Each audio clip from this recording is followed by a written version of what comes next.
Wow! Talagang hindi ka mabibigo sa malaking lungsod na ito. Napakaastig talaga. Kailangan kong magtrabaho ng mabuti para kumita. Para makapag-enjoy sa buhay sa malaking lungsod. Bata, bigyan mo ako ng makakain. Maaari kitang bigyan ng magandang kapalaran. Kumuha ako ng isang malaking tinapay para sa iyo. Huwag ka nang magsalita, tungkol sa mga biyaya o hindi. Walang naniniwala dito. Hindi sila naniniwala. Ang paggawa ng mabuti ay may gantimpala. Magbago. Kayamanan, kayamanan, Diyos ng kayamanan. Tama, ako ang Diyos ng kayamanan mula sa langit. Babaeng bata, ang iyong mabuting puso. Ituturo ko sa iyo ngayon, isang mahiwagang kapangyarihan. Sa kapangyarihang ito, maririnig mo ang tinig ng lahat ng bagay, at makikipag-usap ka sa kanila. Naway magamit mo ito ng mabuti sa hinaharap. Ha ha ha ha ha. Kakapasok ko lang sa lungsod. Nakasalubong ko agad ang Diyos ng kayamanan. Kaya nagkaroon ako ng kakayahang marinig ang tinig ng lahat ng bagay. Narinig ko na sa lumang pamilihan ng lungsod. May mga kayamanan doon. Dapat marinig mo siguro. Sa kalye ng antigong kalakal. Ang saloobin ng mga yaman. Ako ay isang gintong bangles na may inlay na hiyas. May halagang 30,000. Nakakainis na tindero. Inilalagay ako kasama ng basura. Kasama ng mga kalat. Talagang walang panlasa. Ito ang bangle na nagsasalita. Hindi ako makapaniwala na talagang naririnig ko ang tinig ng lahat ng bagay. At nakikipag-usap sa kanila. Talaga kang nagkakahalaga ng 300,000. Ako ay isang bangle na namana mula sa dinastyang Qing. Halaga ng 300,000, hindi bababa. Ay, sandali lang. Nakarinig ka talaga sa akin. Nakarinig ako sa iyo. O ay, may dumating na hindi marunong tumingin. Kailangan kong ayusin mong pansinin siya. Babae. Ang galing ng panlasa mo. Ang pulseras na ito. Binili ko ito. Sa mataas na halaga. Kung gusto mo, ibebenta ko sa iyo ng 800 piso. 100,000 yuan na jade bracelet. Binenta niya sa akin ng 800 yuan. Tunay na mabait ang may-ari. Anong mabait? Hindi lang niya alam ang halaga. Nakuha mo pa, binili ko pa. Malaki ang kikitain ko. 400 yuan. Hindi mo naman ito itinuturing na mahal, di ba? Boss. Walang masyadong mahal ang 800 piso. Pero ito ang unang araw ko sa bayan. Hindi masyado ang pera ko. Boss, pwede bang ibenta mo ito sa akin ng mas mura? Mukhang maliit na probinsyana. Talagang parang bagong salta sa lungsod. Walang masyadong pera. Pero sa wakas, may bumili ng bagay. Kailangan kong kumita kahit papaano. Nakikita kong talagang gusto mo. Sige, ganito na lang. Magbigay ka ng presyo. Tama ang presyo. Ibebenta ko sa'yo. CJ. Boss, 2 lang ang pera ko. Pambili nito, 100 piso. Boss. Sige na. Itong pulseras, binili ko ng 10 piso. Mabuti na rin. Karaniwan, hindi ko ito ibinebenta. Sa ilalim ng 500, hindi ko talaga ibebenta. Pero nakikita kong tapat ka. Ngayon, 200 piso. Ibebenta ko na sa'yo. Salamat, boss. Ang marangya dito. Isang jade bracelet na mura lang ang nakuha. Dapat makabenta ito ng magandang presyo. Miss, kumusta ka? Ako ang may-ari ng Jubao Hall. Kian Jubao, bibili ka ba ng something? Boss Kian, bumibili po ako ng mga gamit. Tinatanggap niyo ba itong bracelet? Tingnan ko nga. Mukhang marunong itong boss. Parang may alam sa mga gamit. Dapat mong makita ang halaga ko. Ay naku, kung hindi ako nagkakamali. Ito ay isang gintong pulseras na nagmula pa noong Qing Dynasty, na may mga inlay na perlas. Ang market price nito ay hindi bababa sa 30,000. Batang babae, kung ibebenta mo sa akin, ibibigay ko sa iyo ang pinakamataas na presyo. 400,000 piso ang presyo. Ibaligya mo sa akin. Ano sa tingin mo? Sabi ko nga, mahalaga ako. Bakit hindi mo pa siya tinatanggap? Sige na, dito lang sa'yo. CJ, sandali lang, kukunin ko agad ang pera mo. Babaeng bata, may 400,000 sa card na ito. 6 na 0 ang password. Itago mo ng maayos. Salamat po, boss. Batang babae. Gusto ko sanang itanong. Itong bracelet. Saan mo nakuha ito? Ito kasi. Sa palibot ng istasyon ng tren. Sa mga tindahan sa kalsada. Sa pamilihan sa istasyon ng tren. Ang batang babae na ito ang sobrang magaling manghuli ng mga mura. Kung magkakaroon siya ng kakayahang makipag-ugnayan sa lahat ng bagay. 20,000. Siguradong kikita siya ng malaki balang araw. Mabubuhay ng maganda sa lungsod. Tumingin-tingin ka muna. Tingnan mo, murang paupahan ang bahay. Kailangan munang humanap ng matitirhan. Lola, ang bahay mo. Pwede ko bang paupahan? Bago lang sa syudad na dalaga. Mukhang naiisip pa lang ng malabo. Madaling lokohin. Siyempre, paupahan. Dadaling kita para makita ang bahay. Ang bahay ko ay nasa sentro ng lungsod. Madaling puntahan, kumpleto ang mga pasilidad. Maganda. Kumpleto ang mga kasangkapan sa bahay na ito. Hindi ko alam kung magkano ang buwan ng renta. Lola, Magkano ang bahay na ito? Buwan-buwan. Ay, hindi naman masyado. 5,000 lang isang buwan. 5,000 isang buwan. Sobrang mahal naman ito. Sa bahay namin, 5,000. Makakabili na ng lupa. Ako ay isang Ice Jade Rostone. Maaari itong magbukas ng halaga. 5,000,000 na pinakamagandang jade. Nagamit pa ito ng iba para sa asin na gulay. Talagang nakakapikon. Ikaw pala ay may halagang 5,000,000. Ice Jade. Mukhang hindi rin alam ng landlord ang halaga nito. Tama ka, bata. Bilisan mong umupa dito. Para mapagsamantalahan mo ako. Ayoko talagang mag-imbak ng asin. CJ. Itong batang ito, parang hindi naman mukhang mayaman. Parang sobra na yung 5,000. Napatakot niya siya. Sino ba ang niloko ko? Batang babae. Sa totoo lang, itong bahay. Pwede kong ibaba ang presyo sa'yo. Ipapaupa ko sa'yo. 4,000 isang buwan. 4,000 piso kada buwan. Basta rentahan mo ang bahay ko. Lahat ng gamit dito. Pwede mong gamitin ng libre. Kunin mo lang. Kumusta? Gamitin mo lang at kunin mo ng libre. Seryoso. Siyempre totoong-totoo yan. Dali, paupahan mo na. Ako na ang sayo. Ibenta mo ako sa merkado ng mga hilaw na bato. Hindi bababa sa 5,000,000. Ayos, paupahan ko. Gamitin mo ang card. Astig. Umuupa dito. Yung piraso na nagkakahalaga ng 500 piraso. Jade Rostone. Ay akin na. Umpisahan natin sa 3 buwang upa. Magbabayad ako ng 12,000 yuan. CJ. Hetong mo. Sige, manatili ka ng maayos. Paalam, dalaga. Ang tanga talagang madaling lokohin. Ganito lang ang isang kwarto. Isang kama lang. Ilang sirang mesa at upuan. Sa labas, 500 piso. Mahirap pang ang ipaupa. Ang batang ito ay parang nakikinabang pa. Parang nakakuha ng magandang pagkakataon. Sa wakas, nakatagpo ng may alam. Hindi na kailangang ipiga ang asin na gulay. Itong piraso ng jade na ice type mo. Talagang sayang lang kung ipipiga ang asin na gulay. Pupunta na ako sa merkado ng Rostone. Para makahanap ng magandang lugar para sa iyo. Maraming nagbebenta ng raw jade. Siguradong mayroong dito. Tatanggap ng aking raw jade. Ah! Napakagandang raw jade. Kapag binuksan lang ng basta-basta. Ay!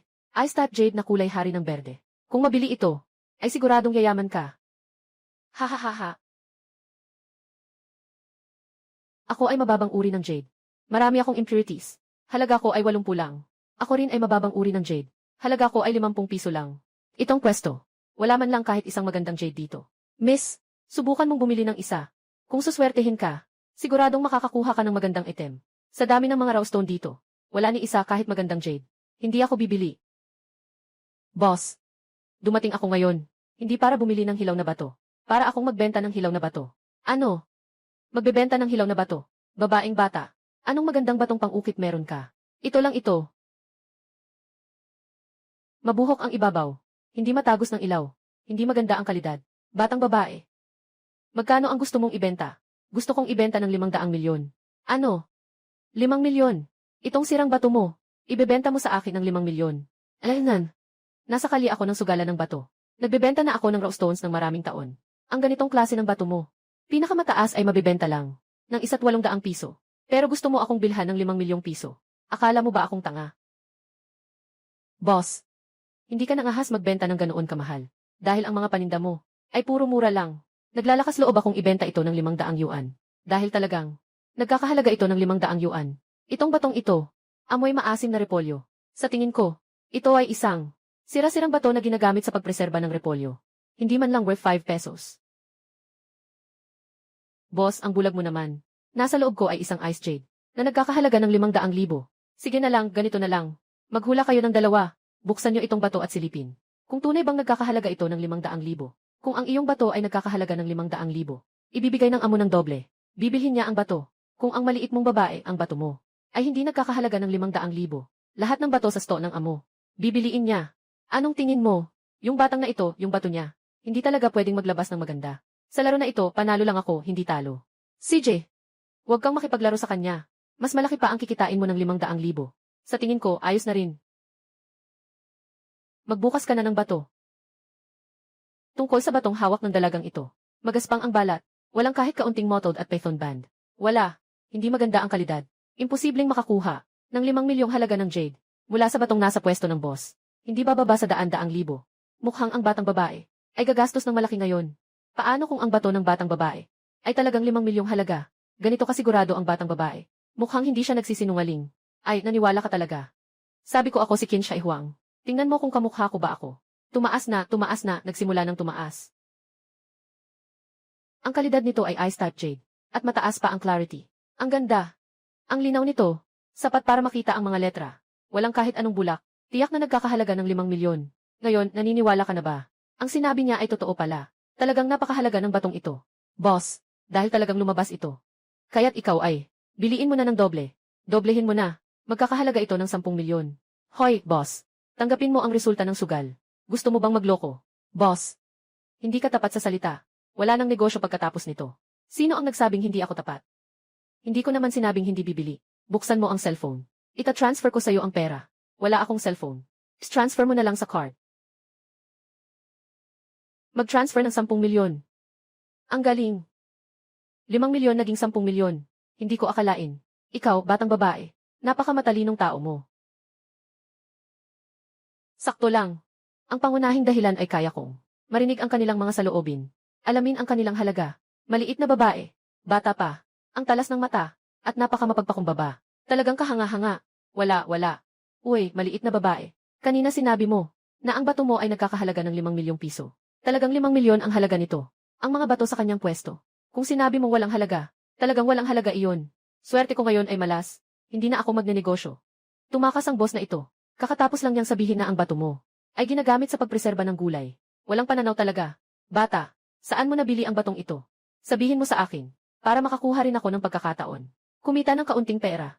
Sa totoo lang, yung boss kanina, tama ang sinabi niya. Anong tama ang sinabi niya? Yung bato ko. Ginagamit nga talaga yun pampabigat sa atsara. Ano ba to? Hindi ako nagkamali ng narinig, di ba? Sino ba talaga itong batang babae? Na ito. Kahit ang bato na pangpigan ng atsara, ay nagkakahalaga ng 5 milyong piso. Kakatanggap ko lang ng pera mula sa boss. Wala pa nga akong cellphone. Kumita na ako ngayon. Bibili rin ako. Kamusta? Gusto kong bumili ng cellphone. Basta makatawag lang. At makakatanggap ng bayad. Makatawag at tumanggap ng bayad.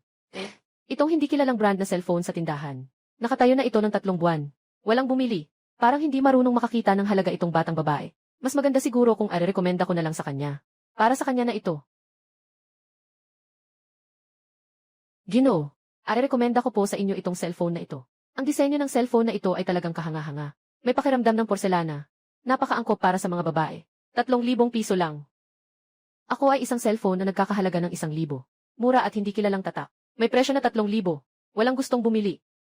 1,000 piso na murang telepono. Ibebenta mo sa akin ang 3,000. Gusto talaga niya akong lokohin. Kung nais mo, biliin mo ito ng 3,000. Ako ang bahala. Mula sa mga dekorasyon dito sa tindahan. Pumili ka ng kahit ano bilang regalo. Tingin mo, bibilhin mo ba ito?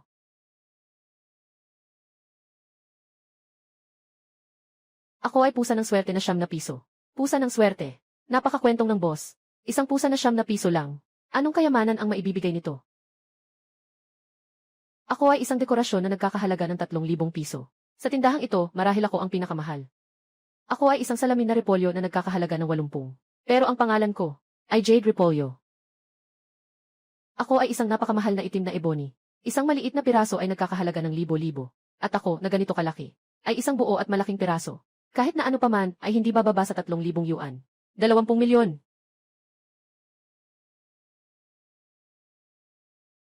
Pwede ko bang iregalo iyon? Siyempre, pwede. Basta bumili ka lang ng teleponong nagkakahalaga ng 3,000. Yung dekorasyon ay pwedeng iregalo sa'yo. Mukhang itong sales lady. Hindi alam tungkol sa dekorasyong iyon. Tunay na halaga.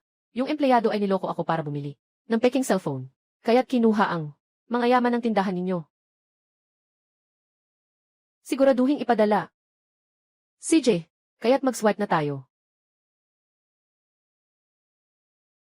Maraming salamat po sa pagbili ng aming telepono. Maaaring ibigay sa inyo itong dekorasyon. At saka pa, magbibigay din kami sa inyo ng isang gift card na naka-insert na sa loob.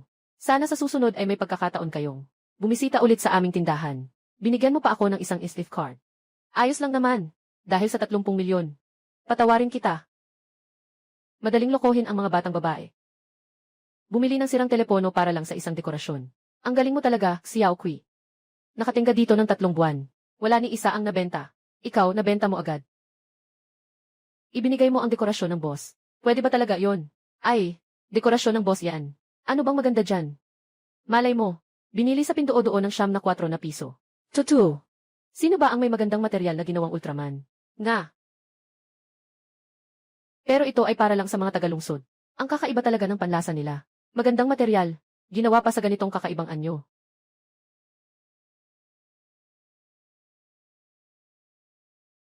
Boss Kian, may dala na naman akong maganda. Binibining siya Oman. Ang bilis naman na may dala ka ng maganda. Ito nga. Ito ba ang tinatawag mong maganda? Sigurado ka bang hindi ka nagkamali? Hindi po ako nagkamali, Boss Kian. Ito na. Ay naku. Ngayon, tulad nito. Malalaking piraso ng matandang sandalwood. Bihira na. Hindi ko inasahan. May isa ka palang ganito. Saktong may kaibigan ako. Gusto ko ng ganitong lumang material. Hindi ko alam kung willing ka bang ibenta. Kung willing ka namang ibenta, tatanungin ko kung magkano. CJ.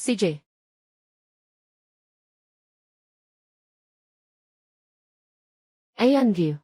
Lin, yung kaibigan ko ay willing magbigay. 30 milyong. Bibili ako nitong materyales mo. Hindi ko alam kung willing kang magbenta. Siyempre, willing ako. Kukunin ko na ang card ko. Boss, pera. Ayaw ko na magbangko gamit ang iki. Ngayon, may cellphone na ako. CJ. Ipapadala ko na sa'yo.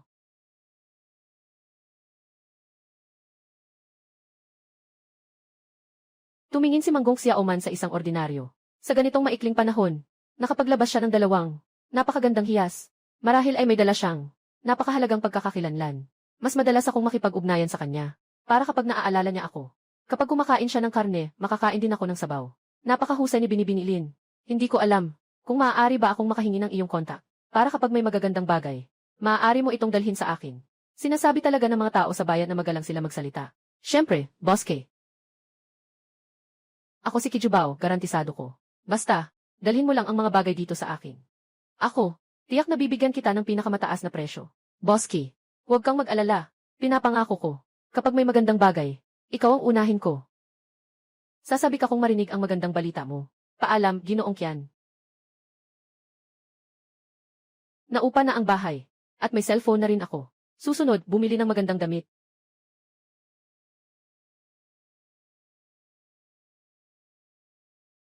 Ngayon, nakuha na ang bahay. May cellphone na rin. Susunod, bumili ng magandang damit. Bata, huwag humawak kung hindi bibili. Bibili ako. Pwede ba akong humawak? Ikaw ang bibili. Tingnan mo ang suot mo na sira-sira. Kaya mo ba bumili? Kahit nagaling lang ako sa probinsya, wala akong gaanong pera. Pero hindi mo naman pwedeng sabihin yan sa akin. Galing ako sa probinsya. Tingnan kita. Bumili ka na lang ng mga sirang gamit na iyon. Sobrang malas ko talaga. Ako ay isang marangal na sutla ng kanluranghan, na nahukay mula sa libingan ng Mawangdui. Napakakomplikado ng pagkakagawa. Ngunit may halagang 13 bilyon. Isang pambihirang kayamanan. Akala nila maruruming damit ito. Napakamahal na damit. Parang basura ang tingin. Ganoon ba talaga sa mga malalaking syudad? Kukunin ko lahat ng damit na ito. Magkano? Isang tambak ng basura. Ibebenta ko sa'yo ng 50 piso na lang. Binigay sa akin ng 50 piso. Tumpok ng basura. 50 piso, kaya ko bang agawin to?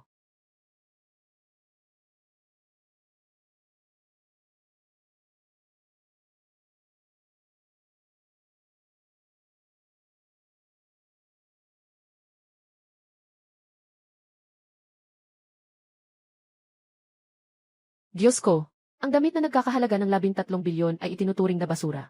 At basta na lang ibinibenta. Kaya, kukunin ko na ang damit. Magsimula na tayo. Huwag mo akong hadlangan sa negosyo. Pero wala pa akong nabibiling magandang damit. Paano ka makipag-usap sa mga kliyente? Pasensya na, batang babae. Ngayon, ako ang maglilingkod sa iyo. Ano ang gusto mo? Tingnan mo lang at subukan mo. Ang bait mo talaga. Pwede ko po bang subukan itong isa? Pwede po. Pakisunod na lang po. Ginoo, anong opinyon ninyo tungkol sa damit na ito? Nasisiyahan pa rin po ba kayo? Maganda, gusto ko ito. Ito na ang kukunin ko.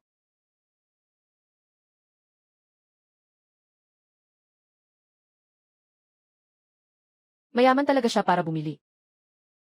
Ano ang pakialam mo kung may pera siya o wala? Ayusin mo muna ang sarili mo. Naabot mo ba ang target mo ngayong buwan? Yung isang damit mo, Katumbas ng benta ko sa isang buwan.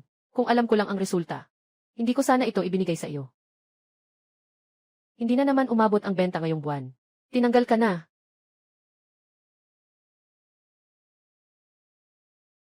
Baka nagkamali lang ako ng narinig. Nakabagong damit na.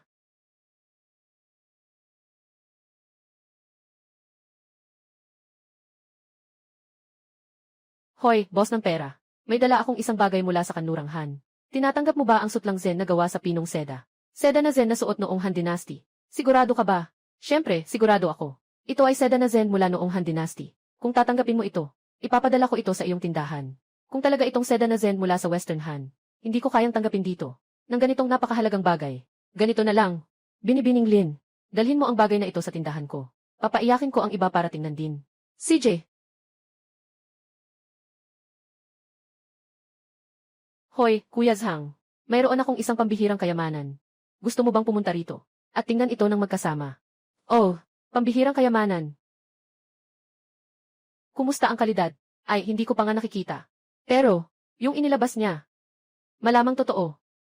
Sino siya? Bakit ka nagtitiwala ng ganito? Sa kanya. Biglang naglabas ng 2 hiyas. Hindi basta-basta tao. Si Jinyu Bao, sobrang talino. Ang taong kahanga-hanga sa kanyang mga mata. Hindi ko dapat palampasin. Talaga bang kahanga-hanga siya? Kaya't dapat kong tingnan ng mabuti. Ayos lang. Naghihintay ako sa'yo.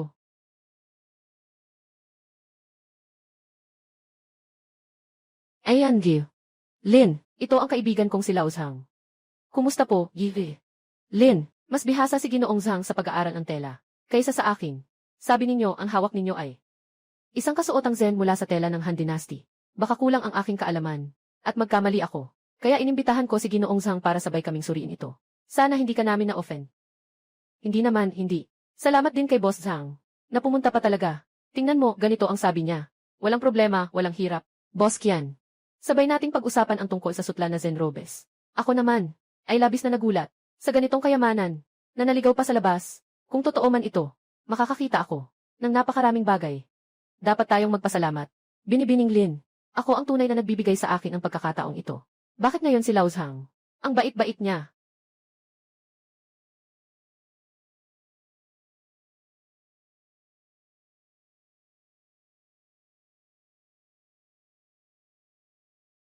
Lao Zhang, totoo ba ito? Totoo. Hindi bababa sa presyo sa merkado. 1 bilyon at 300 milyon. 1 bilyon at 300 milyon. Hindi pinapansin ang 1 bilyon at 300 milyon. Tama nga ang aking hinala. Si Binibining Lin na ito, hindi talaga pangkaraniwan. Napakalaking pondo ng panustos. Hindi ko kayang ilabas. Mas maganda kung magpapakita tayo ng kabaitan. Iparekomenda si Janvi. Lin, sa auction house ng Jayashi. Para kay Sanji. Lin, may benta ang alahas na ito. At mas mapalapit pa tayo kay Jens. Lin, sa personal na ugnayan. Ayan, Gil. Lin, sobrang dami ng 12 bilyon na ito. Wala akong mapagkukunan na maibibenta.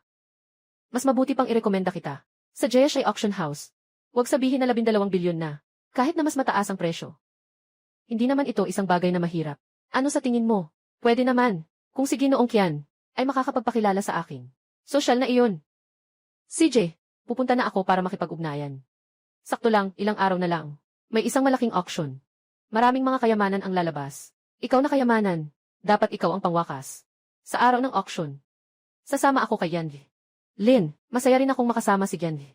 Lin, para madagdagan ang aking kaalaman. Nakita na ni Lao Zhang na hindi pang karaniwan si Miss Lin. Gusto niyang makasama si Miss Lin para kumita. Hindi rin ako dapat mahuli. Noong araw na iyon, sasama na rin ako sa iyo. Kung may makita kang gustong bilhin, tulungan mo rin akong magmasid. Mukha bang okay ito? Sige, pupunta tayo ng sabay sa araw na iyon. Ayan, Gil. Lin, sinabi ng auction house na ang ibinibenta mong shawl ay natatangi. Ito ay magiging pangunahing kayamanan sa auction. At, ang may-ari ng auction house ay personal na sumulat ng imbitasyon para sa iyo. Bilang paggalang. Napakabuti. Tara, pumasok na tayo agad. Pakita po ang inyong mga imbitasyon. CJ, pumasok na kayo tatlo. Sandali lang. Kayo tatlo mukhang seryoso. Naaalala ko na baka fake ang imbitasyon ninyo. Na-check ko na ang 3 bisita. Walang problema sa imbitasyon. Nakasuot ng mga peke na gamit. Hawak ang hindi alam kung anong peking papel. Gusto pang magpanggap na bisita para makapasok sa auction. Ginoo. Hindi ko alam. Bakit? Nagkaroon ka ng maling akala sa amin. Ang imbitasyon na ito ay talagang totoo. Lolo, hindi ka man lang makayuko ng maayos. Bakit ka nandito sa auction house? Bakit ka pa nakikipag-away sa tao? Totoo naman ang imbitasyon namin. Hinala ko, peke ang imbitasyon ninyo. Na ginagaya lang ang pirma. Gusto mong pumasok sa auction house ng hindi tama. Mukhang mamahaling tao ito. At napaka-assertive. Dumating kami para magbenta ng sutla na Zen Robes. Kapag nakatagpo ka ng ganitong tao, mas mabuting iwasan na lang ang gulo. Ginoo. Totoo ang aming imbitasyon. Hindi mo pwedeng sabihin na. Nakasuot lang kami ng pangkaraniwan. Sabihin na lang nating peke kami. Sabi mo totoong totoo kaya iyon ang totoo. Tapos sasabihin pang hindi iyon peke. Hindi pa napansin ang ganitong simpleng butas. At nangahas pang gumawa ng peking dokumento para makapasok sa auction. Hayaan mo akong sabihin sa'yo. Ang imbitasyon mula sa Jayashi Auction House. Laging nakaprint ang mga font. Pero kayo mismo ang nagsusulat. Tingnan mong mabuti. Ito ang tunay na imbitasyon. Hindi yung mga peke. Na kaya nilang gawin. Ayaw mo na bang magtrabaho pa, waiter? Kahit sa ganitong simpleng tanong, hindi mo nga makita. Ano nang problema sa sulat kamay? Tingnan mo nang mabuti. Ang selyo sa paanyaya. Iyan ay ng boss ng auction. Personal niyang selyo. Alam ng auction house si Give Lin, na may pambihirang koleksyon. Sa auction house, partikular na sinulatan para kay Jens Lin, tanging mga espesyal na bisita lang ang may ganitong pribilehyo. Espesyal na bisita. Biro lang. Ako si Liu Xia. Ako si Liu Xiao. Sa mundo ng auction, hindi na kailangang banggitin ang pangalan. Pero masasabi kong may ilang tagumpay na rin. Yung mga auction na sinalihan ko, hindi bababa sa 100 beses. Pero ni minsan hindi ko narinig ang tungkol sa espesyal na panauhing bisita. Na gumawa ka ng dahilan. Kahit man lang gumawa ka ng medyo kahawig. Manager Wang, ang grupong ito, hindi alam kung saan, nakakuha ng peking imbitasyon. Sinabi nilang sila ay mga espesyal na panauhin. Espesyal na panauhin. Sila iyon. Mukhang mga peking eksperto. Sa tagal ng pagdalo ko sa auction, hindi ko pa narinig na may espesyal na panauhin. Hindi rin niya tinitingnan ang sarili niya. May ganito ba? Manager Wang, dahil naglabas kami ng pambihirang koleksyon. Kaya, ang inyong boss ang personal na sumulat ng imbitasyon. Ano ang nangyari? Sinasabi ng taong ito na peke ito. 3. Pakipakita sa akin ang imbitasyon. Ano pa ang tinitingnan? Agad silang palayasin. Ipakita ang imbitasyon. Ipakita mo kay Manager Wang para malaman natin.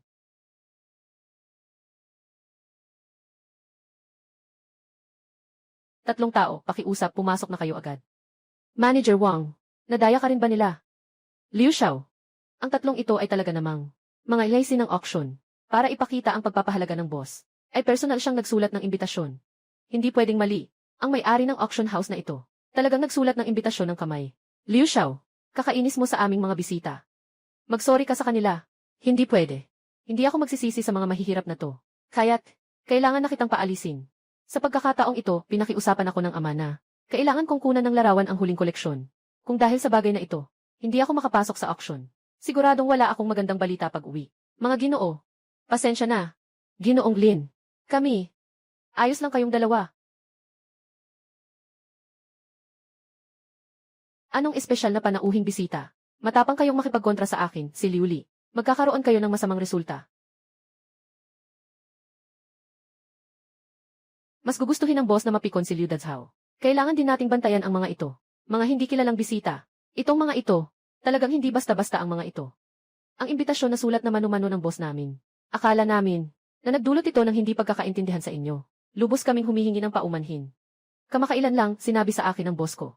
Sa auction, pwede kang pumili ng isang koleksyon na gusto mo. Maliban sa huling pirasang panghuli, lahat ng iba ay parang pasasalamat na regalo. Sa auction house ng Jayashi, kahit anong koleksyon. Sana magustuhan ninyo ang regalong ito. Sobrang gusto ko. Ayos yan. Magsisimula na ang auction. Pakiupo po kayo. Anong klaseng upuan ito? Ako si Liu, ang panganay na Ginoo. Ilagay mo ako sa 2 hilera. Pasensya na, kulang ang naitalaga. Ngunit ang mga upuan ngayon ay nakaayos na. Wala kaming magagawa para baguhin ito.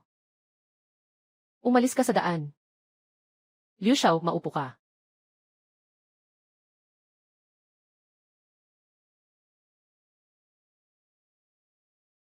Tandaan ko kayong lahat. Hihintayin ko munang makuha ang gusto ko. Gusto kong mapahiya kayo.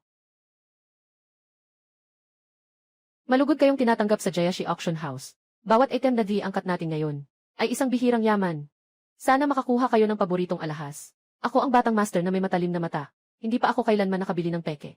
Itong mga mahihirap na ito ay okupado na ng isang espesyal na panauhin. Hindi ko magawang isuko ang mukha ko sa auction. Ngayon, ay tamang-tama para magpakitang gilas tayo sa kanila. Kayo, gusto niyo bang maglaban sa akin? Anong gusto mong ipagsugal? Sa auction na ito, karamihan sa mga koleksyon ay totoo. Ngunit mayroon ding mga peke. Huwag mag-alala. Subukan natin kung sino ang makakakita ng totoo. Ayan, Gil. Lin, hindi mo alam. Ang pamilya Liu ang pinakamalaking kolektor dito sa lungsod natin. Sa buong bayan, bagamat mukhang pabibo si Liu Li, pero siya talaga ang tagapagmana ng pamilya Liu, na maingat na inaruga sa loob ng maraming taon. Huwag magpadalos-dalos si Miss Lin. Huwag kang mag-alala. May tiwala ako. Huwag kang mag-alala. CJ. Unang koleksyon, gawa ni Kangxi Huigong. Lihim na palayok na gawa sa pulang luwad na may hugis lotus. Sa panahon ng Kangxi, gawa ng kilalang tagagawa ng palayok na si Huigong. Ang katawan ng palayok ay may hugis lotus na butil.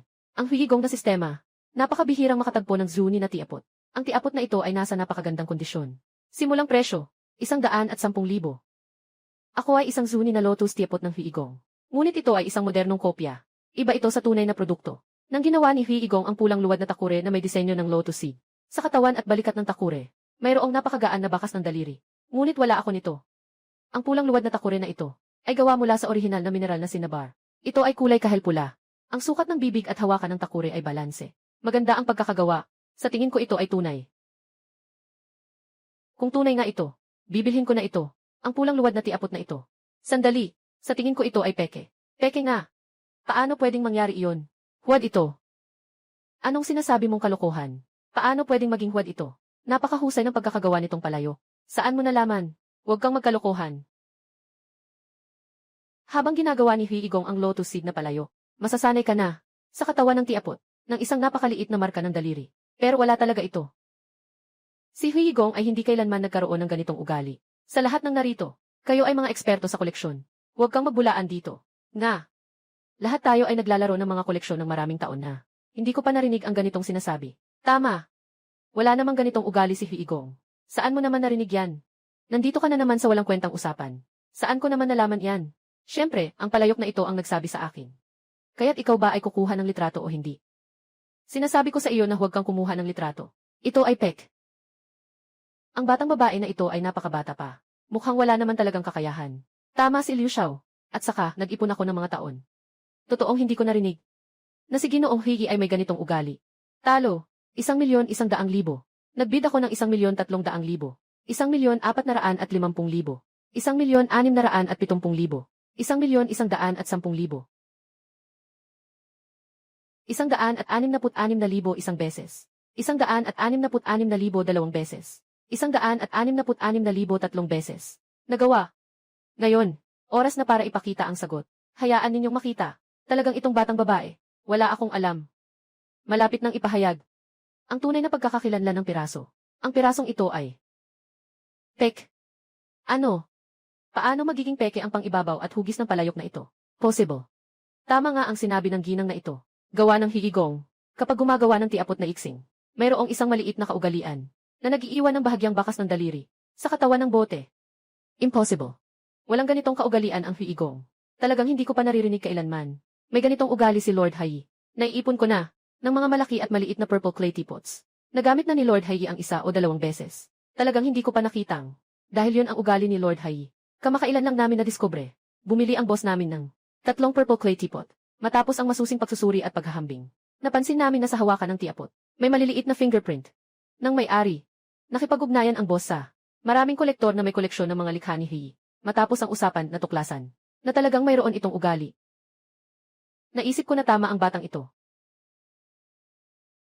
Ngayon, gamit ang koleksyong ito, nais ko ring ipaliwanag sa lahat ang natuklasang ito na ang aking 165,000. Hindi ba't parang nag-aaksaya lang ng pera? Ay naku, yung pera ko. Liu Dasha, ikaw ang nagsabi sa lahat na totoo ang koleksyong ito. Kailangan mo akong bayaran. Babayaran kita. Paano pwedeng mangyari to kung hindi mo ako babayaran? Saka ako magpapakalat sa labas na ito ay tunay na produkto. Magpapaniwala lang kami sa'yo. Sa susunod, sino pa ang magtitiwala sa'yo? Ano? Sino na matapang magsalita sa akin ng ganito? Sige, bayaran mo na lang. Okay, ibibigay ko sa'yo. Hindi ba't 160,000 lang yan?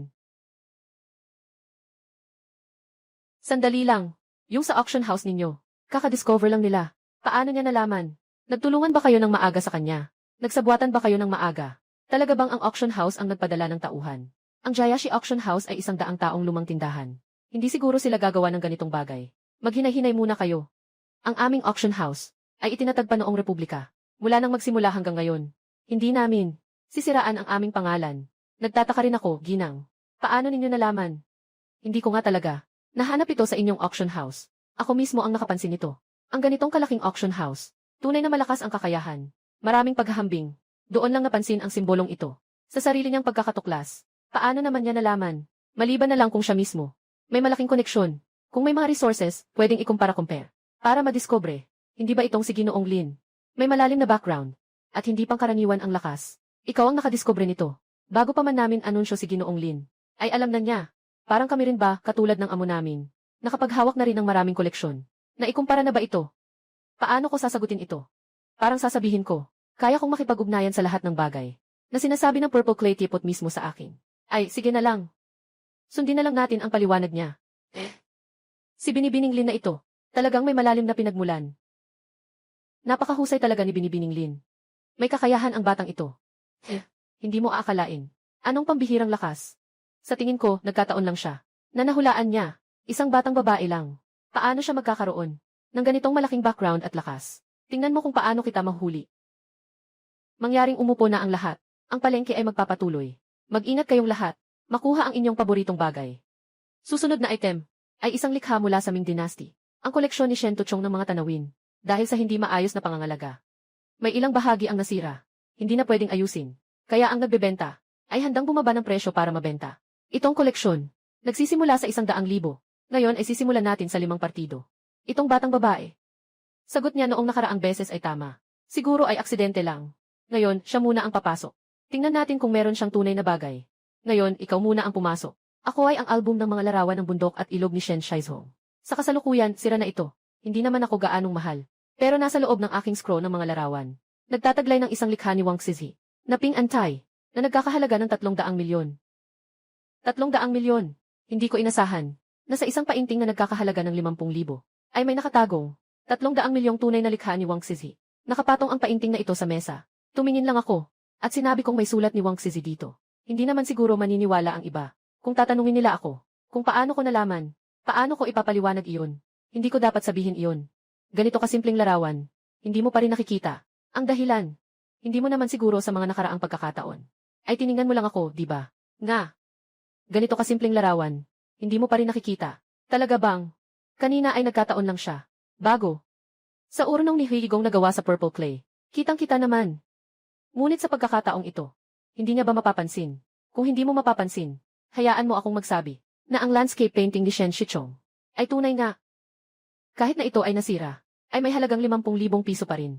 Ngunit dito ay may lihim. Bilhin mo ito. Sobrang halaga sa presyo.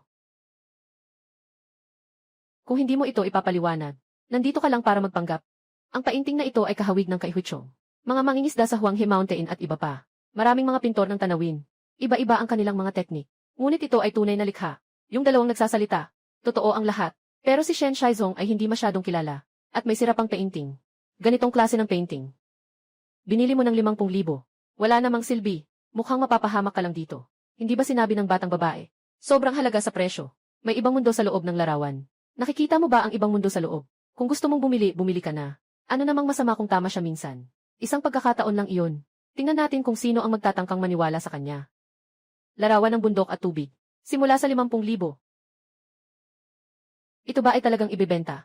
Ito ay isang piraso ng basura. Kung ibebenta, ibenta na. Hindi na ako makikialam dito. Nga. Isang piraso lang ito. Ito ay buo. Hindi naman ito gaanong halaga. Lalo na't sira pa ito.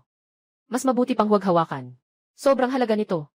Gaano ba talaga kalaki? 50,000, hindi naman ito marami. Pero ang perang ito ay parang itinapon sa tubig. Makarinig pa ng tunog. Bumili ng painting na ito. Anong bagay ang makukuha? Sinasabi nilang sulit na sulit, ngunit hindi naman maipaliwanag. Anong bagay? Basta't sinasabi lang. Mukhang may isang tao na magtatangkang bumili. 50,000. Binili ko na. Talaga bang mayroong? Hindi alam na mundo dito. Si Qiangi. Lin lang ba ang nagbid? 50,000 isang beses. 50,000 dalawang beses. 50,000. Sandali. Ako na. 50,000. 1,000. Suko na ako sa lalaking ito. Tiyak na matalim ang paningin ni Miss Lin. Gusto niyang makakuha ng mura pero natatakot siyang sumugal. Ang bisitang ito ay nag-alok ng 51,000 yuan. Binibining Lin, gusto mo pa bang magtaas ng presyo? 55,000 yuan. Nag-alok si Binibining Lin ng 55,000 yuan. May nais pa bang magtaas ng presyo? Anong tinitingnan mo? Kakaloko lang natin kanina eh. 55,000 yuan isang beses. 55,000 yuan dalawang beses. 55,000 yuan tatlong beses. Nabenta na. Ginoong Miss Lin. Ngayon itong painting na ito. Iyon na ito. Dalhin mo kay Binibining Lin. Ito ay nagkakahalaga ng 300 milyong. Ang orihinal na sulat ni Wang Zizi ay akin na. Hindi mo ba sinabi na may lihim na kahulugan ang tanawin sa loob ng painting na ito? Nahigit pa sa halaga nito. Tingnan kita para lang maibalik ang dangal. Kaya ako bumili. Itong si Liu Laijian talagang nakakainis. Bigla na lang sumulpot. Parang langaw na maingay. Tingnan mo, papaluin kita ngayon. Talagang ito ang mga tanawin ni Shen Shichong. At saka, sa kaliwang ibabang bahagi ng larawan. Talagang may isang bahagi na sira. Ngunit ang tunay na halaga ng larawang ito ay hindi nasa mismong larawan. Nasa loob ng scroll na ito. Sa loob ng scroll, ano bang espesyal sa scroll na ito? Sa tingin ko, ang scroll na ito, karaniwan lang ang material. Hindi katulad, itong larawan ay gawa sa karaniwang peras na kahoy. Sa pinakamabuti, kasama lang ito ng larawang ito, na naipasa. Medyo luma na ang material. Walang espesyal dito. Tingin ko, itong larawan, wala namang espesyal. Ito ay isang karaniwang scroll. Huwag kayong magpaloko sa kanya. Ang scroll na ito ay hollow. Sa loob ng scroll na ito, may nakatago. Ang scroll na ito ay talagang hollow. Baka may nakatago sa loob. Anong kayamanan? Huwag kayong magpapaloko sa kanya. Puno ng hangin, ano naman? Anong magagandang bagay ang nasa loob?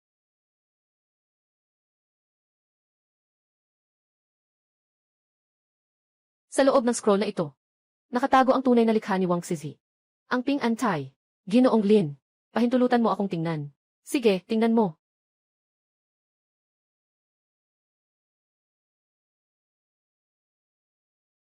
Mabilis ka, sabihin mo na. Totoo ba ito o peke? Sige, sabihin mo na. Ito ba talaga ang tunay na gawa ni Wang Zizi? Totoo nga. Personal na sulat ni Wang Zizi na Ping An Tai. Sa buong buhay ko, mahilig ako sa mga sining at kaligrapiya.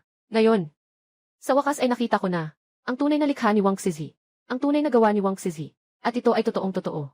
Nakakabilib. Si Miss Lin ay sobrang galing. Impossible. Hindi talaga pwedeng mangyari yun. Sa loob nito talagang meron. Ang peace letter ni Wang Zizi. Paano niya nalaman na meron dito? Tunay na sulat ni Wang Zizi. Ang tunay na gawa ni Wang Zizi ay nagkakahalaga ng 300 milyong yuan. Kanina, kung magtaas pa ako ng presyo, ay magiging akin na iyon. Hindi pwedeng sayo. Ang painting na ito ay kailangang mapasa akin. Isang beses ka lang nagtaas ng presyo, pero makakakuha ako ng mas mababang presyo lang. Paano mo nalaman? Paano mo nalaman na may mga sining ni Wang Zizi dito? Sinasabi ko na noon pa, may mga lihim dito. Kayo lang ang hindi naniwala. Si Miss Lin unang beses pa lang, nang makita ang purple clay teapot, alam na niya na hindi ito kay Lord He. Ngayon, naituro pa niya na may mas malalim pang kwento sa painting na ito. Wala talagang itinatago si Miss Lin. Kami lang ang ayaw maniwala sa kanya. Si Qiangi. Lin ay ganito. Walang itinagong lihim si Qiangi. Lin, kayo lang ang hindi naniniwala sa kanya. Ngayon, anong silbi ng sinasabi ninyo? Ano ang silbi nito ngayon? Ayan, Gi. Lin, talaga namang napakatalino ninyo. Wala iyon, wala iyon. Lahat ng ito ay swerte lang talaga. Huwag kang mag-humble, Miss Lin. Mula sa purple clay teapot ni Duke Hai, hanggang sa painting na ito, makikita mo na, napakahusay ng paningin mo. Higit pa sa karaniwang tao. Miss Lin, diretso lang. Nakatagong kayamanan Susunod, dadalhin namin ang ating huling koleksyon na siyang sutlang damit ng Zen ng Kanlurang Han na nahukay sa libingan ng Maong Duino. Ito ay pag-aari ng ginang likang ng Kanlurang Han na Sixteen noong siya ay namatay. Ang buong damit ay gawa sa simpleng gasa. Walang lining, walang kulay, hinabi mula sa pinong seda ng ulod. Isa lamang ito sa buong mundo. Simula ngayon, ang panimulang presyo ay 1 bilyon. Panghuling item sa auction. Talagang karapat-dapat bilang panghuli. Hindi man lang ako ang nagtakda ng starting bid.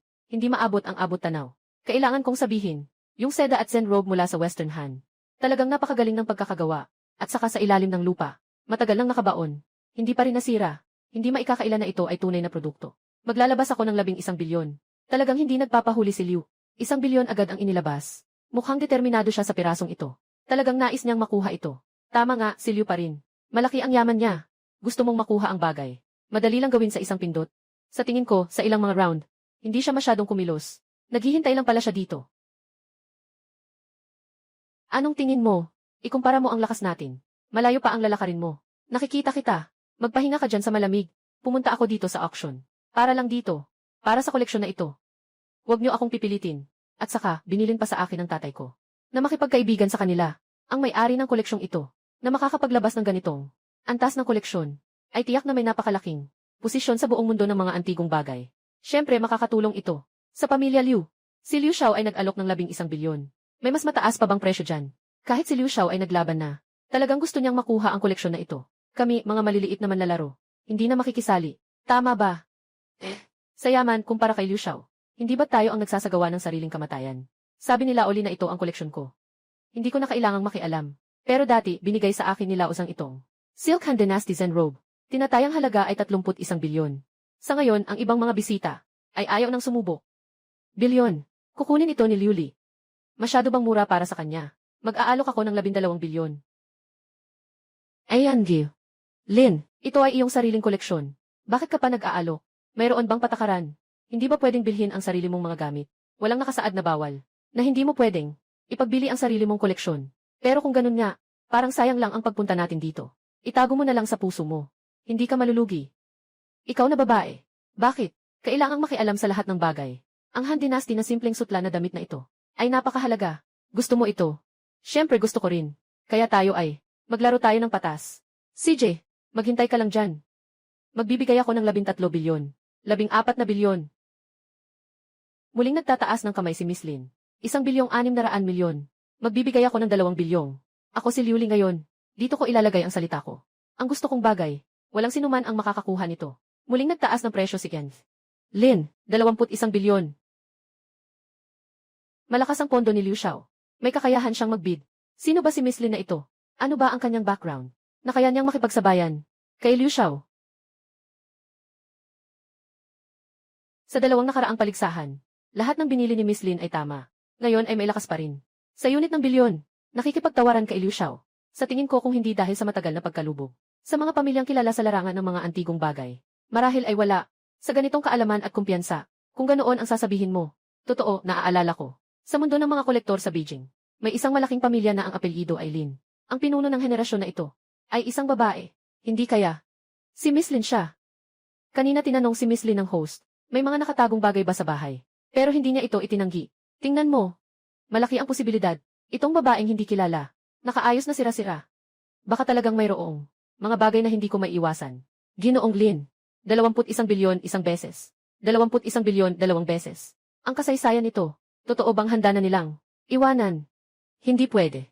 Nang pumunta sila ngayon, sabi ng tatay ko, kailangan kong makuhanan ang koleksyong ito. Kung muling masisira ko ang mga bagay-bagay, talagang matatapos na ako. 25 bilyon. 25 bilyon. Ang 25 bilyon ay lampas na sa itinakda ng tatay ko ang pinakamataas na bid para sa akin. Pinakamataas na limitasyon. Ngayon kahit pa makuha ko ang koleksyong ito, babalik pa rin akong sigurado sa suntukan. Diyos ko. Si Liu Xiao ay nagbid ng 25 bilyong halaga. Bili kang bumili nitong simpleng seda na kasuotan. Ang kanilang likidong pondo. Talagang malakas. Nga. Kung si Liu Xiao ay nagbenta nito sa halagang 25 bilyon. Sa isang auction. Ito ang auction house ng Jiashi. Pinakamataas na presyo sa kasaysayan. Ng bentahan. Binibining Lin.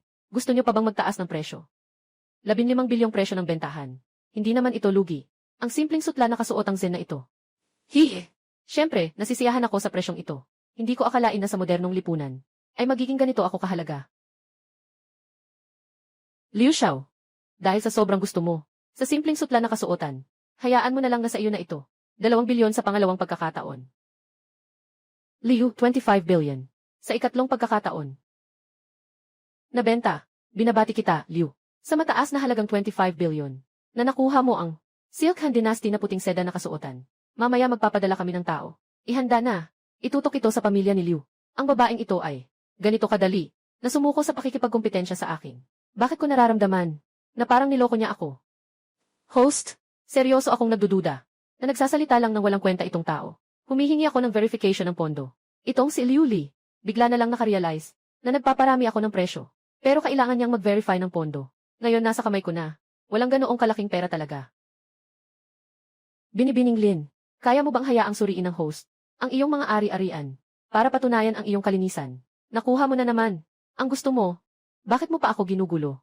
Hindi tinatalakay ni Gianhi. Lin, ang aking tanong. Ngunit may pagdududa. Baka talagang wala kang 2 bilyong pondo. Sinasabi ni Liu Xiao. Hindi rin naman walang katotohanan. Tingnan mo si Gianhi. Lin, walang kahit isang sikat na brand. At madali pa niyang binitiwan ang sutla na Zenrobe. Hindi maiiwasang may suspetsa sa pagtaas ng presyo. At saka itong si Miss Lin. Mula sa simula ay napaka-misteryoso. Walang nakakaalam sa kanyang pinagmulan. Na nagdudulot ng pagdududa sa lahat. Hindi na maiwasan. Ginoong Lin. Kumusta? Kung hindi ka magpapatunay ng kapital, masasabi na ang totoo na ikaw ay nagsasamantala sa presyo. Kailangan ko nang tumawag ng pulis. At dadalhin kanila. Binibining Lin. Para sa inyong kalinisan. Pakipakita ang inyong black card. Hayaan ninyo akong tingnan. Sino ba talaga? Ang special na bisitang susuriin ang pondo ko. At kailangan pa ang aking espesyal na panauhin. Ikulong siya. Ano ngayon kung ako iyon? Sino ka naman? Sino ang may tapang na pakialaman si Liu Dasha? Liu Xiao. Ito ang aming may-ari ng auction house. Sabay din. Ang nag-organisa ng ang Ginoong Wang. Mukhang masyadong bata pa itong si Liu. Hindi niya alam na kahit ang Ginoong Wang ng Jiashai Auction House ay hindi niya kilala. Nagsalita pa ng masama si Ginoong Wang. Mukhang sa pagkakataong ito, maubusan ng swerte ang pamilya Liu. Ang taong ito ay ang pangulo ng Jiashai Auction House. Ay naku, talagang nagdulot ng gulo ang bibig ko. Magandang araw, Ginoong Wang. Kakagabi lang hindi ko naisip ang aking asal na nakasagasa ako sa inyo. Sana'y maunawaan ninyo at huwag nang ipagpilitan ang nangyari. Dahil si Liu Xiao ay isang malaking kliyente ng aming auction house na bumili ng sutla na Zenrobe sa napakalaking halagang 25 bilyon. Natural lang akong makipag-away kay Liu Xiaojio. Ngayon pupunta ako para makipagkita ng espesyal. Dala ang Western Han Silk Gauze Zenrobe. Ang taong ito na walang kapantay. Ang may-ari ng bihirang koleksyon. Ano? Hindi ba't ang naglabas ng kanitong Han Dynasty na sutla na Zenrobe ay isang kolektor na narito ngayon? Napakabuti. Gusto kong makita kung sino ang misteryosong tao na makakapaglabas ng ganito. Nangungunang koleksyon. Ginoong Wang. Huwag mo nang gawing misteryo. Agad mong ipakilala ang malaking tao sa koleksyon. Sa atin, para makilala natin. Ayos na ito. Hindi lang nakuha ang sutla na Zenrobe, kundi madali rin nakilala ang may-ari ng koleksyong ito. Sa wakas, hindi na sayang ang pagpunta rito. Dahil gusto ng lahat na makilala ang may-ari, tagapagtipo ng susi ng Zen. Kaya't ipapakilala ko sa lahat ng buong karangalan ang pangunahing koleksyon na inaalok sa auction. Ang susi ng Zen ay Yangi. Lin, ano? Si Yangi. Lin pala ay ang nagbigay ng West Han Silk Robe. Hindi ko akalain na si Yangi. Lin, sa kanyang murang edad ay may ganitong kayamanan na makapag-ipon ng ganitong antikiti na pambansang kayamanan. Totoo bang ang hinala natin kanina ay ganito nga? Si Yangi. Lin ba ito? Siya na ba ang namumuno sa pamilya Lin? Yung 2.5 bilyong binili ni Liu ay pag-aari pala ni Yangi. Lin. Ngayon, imbitahan natin si Yangi. Lin, at ang sutla na kasuotan. Bagong kolektor. Pumunta si Liu Xiao sa entablado para sa huling seremonya ng koleksyon ng pagsasalin. Ay Yangi. Lin, ngayon, si Liu Li. Hindi ka ba niya papagsakayin sa galit? Kinuha niya ang larawan. Ang aking mahalagang payak na sutra na damit. Dapat ay masaya ako. Hindi ko inakala na ang may-ari ng payak na sutra na damit ay isang hindi kapansin-pansing taga-baryo. Sadyang pinataas pa niya ang presyo. Kaya napilitan akong gumastos ng higit pa. Mga bilyong halaga ng maling bayad.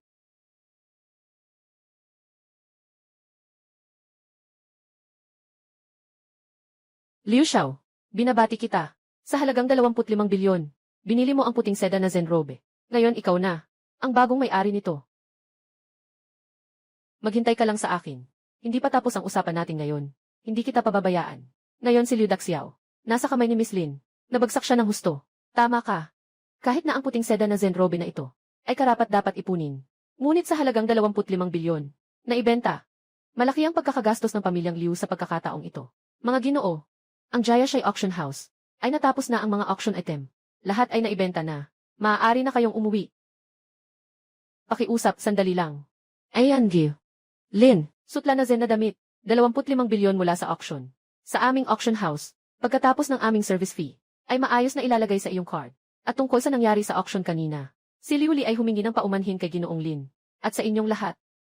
Bilang paghingi ng tawad, nangako ako kay Ginoong Lin na maaari siyang pumili ng isang koleksyon dito. Maaaring kayong sumunod sa akin.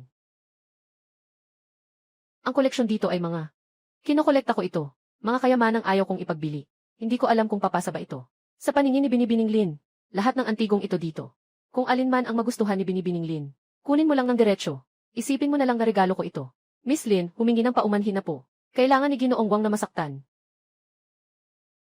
Ako ay mula sa kasaysayan ng Huago. Sa pinakatuktok ng paggawa ng porselana, ang Royal Green Glaze Sunflower Wash ay kumakatawan sa Huago. Sa pinakamataas na antas ng paggawa ng porselana, ako ay isang pambansang kayamanan na relic ng Huago. Plato ng Xizou Xijia. Nakasulat sa akin. Ang iba't ibang sistema ng Xizou. Ako si Empress Dowager Cixi. Ang perlas na gabing kasama sa libingan ng Silangang Tom. Sayang, dati akong Perez. Ngayon ako na lang ang natira. Nag-iisa na lamang ako. Dumating na rin ang tao. Hoy, tingnan mo nga ako.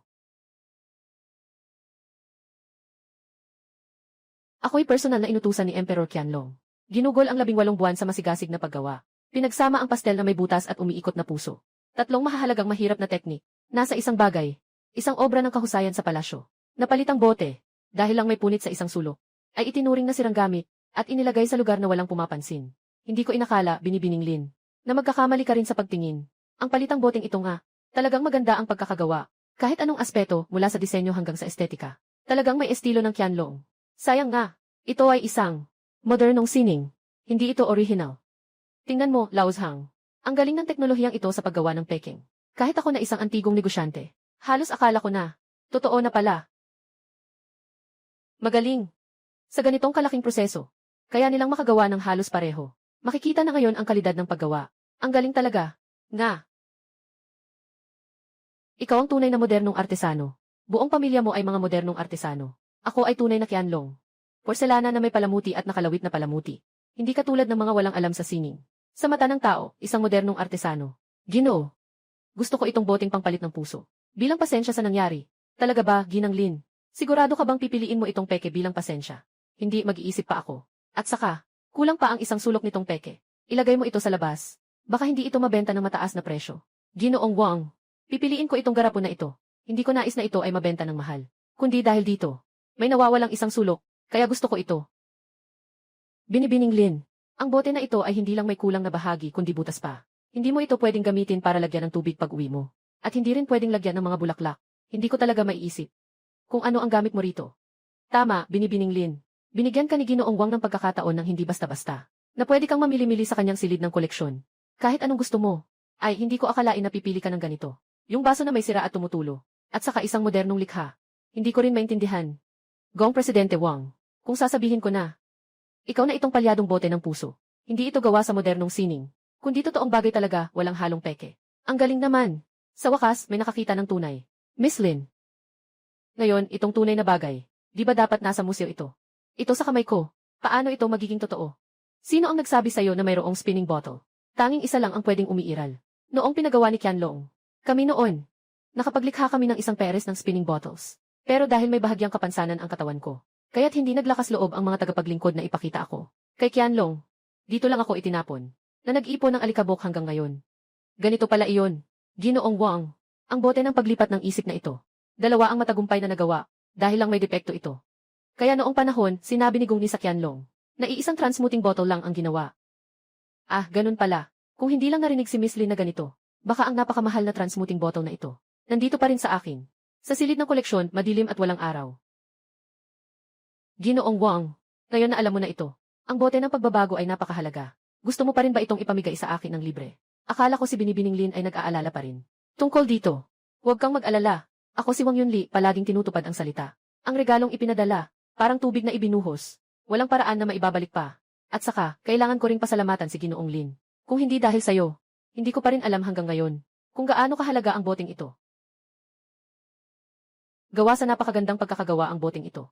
Kahit ang mga modernong likhang sining, ay mahirap maabot ang ganitong napakataas na antas. Sayang lang at ang bibig ng bote ay may nawawalang sulok. Kung hindi ito ituturing bilang walang halagang likhang sining. Itinapon sa sulok at tinabunan ng alikabok. Paano ko ito maayos? Mabait na tao. Napakabait mo sa akin. Naisip mo pang tulungan akong punan ang aking katawan. Hindi na sayang ang aking kaluluwa na nabasag ng libu-libong taon. Sa wakas ay nakatagpo ng kapanatagan. Ngayon ay ipagkakaloob ko sa iyo ang pag-aayos. Ang kakayahan sa pagpapanumbalik ng mga likhang sining. Yung liwanag na hawak ko, hindi ba't yun ang sinasabi ng transmuting bottle? Tungkol sa kakayahan sa pagpapanumbalik ng mga likhang sining. Ang galing naman ito. Subukan ko nga. At totoo ngang naayos. Ang galing talaga. Hindi ko inasahan na ako'y mababasag. Sa ganitong tagal ng katawan, isang araw ay magiging buo muli. Talagang salamat sa iyo. Kaya kailangan ko ring magpasalamat sa iyo. Kung hindi dahil sa iyo, paano ko magkakaroon ng kakayahang ayusin ito? Boss Kian. Anong emergency? Kailangan mo talaga akong pumunta ngayon. Sige, sige. Hintayin mo. Pupunta ako agad.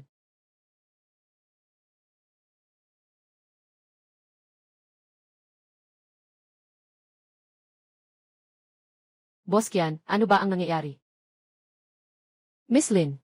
Pagdating ko kaninang umaga, napansin kong ganito na ang tindahan, pati ang surveillance sa harap.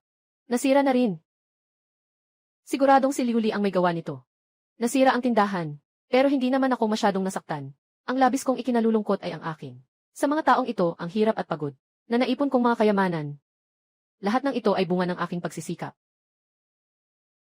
Boss Kian. Boss Kian, mag-ingat ka. Sobrang walang puso itong Liuli. Umupo ka, Boss Kian. Talagang walang kwenta itong Liuli. Kung hindi mo mahanap ako, pupunta na lang ako. Sa tindahan ni Boss Kian, may gulo. Matanda na si Boss Kian. Hindi na niya kayang tiisin ang ganitong gulo. Nakuha ko na. Katatapos ko lang mag-ayos ng botelya sa bahay. Naitama ko ang kulang. Siguro makakatulong din ito kay Boss Kian. Ang mga antigong bagay sa tindahan ay bumalik sa kanilang orihinal na anyo. Ginoong Kian, huwag kang mag-alala. Susubukan kong tulungan ka na maibalik ang mga antigong ito.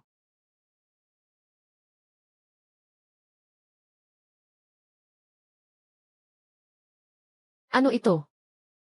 Ayan, Gil. Lin, hindi ko akalain na mayroon kang ganitong kakayahan.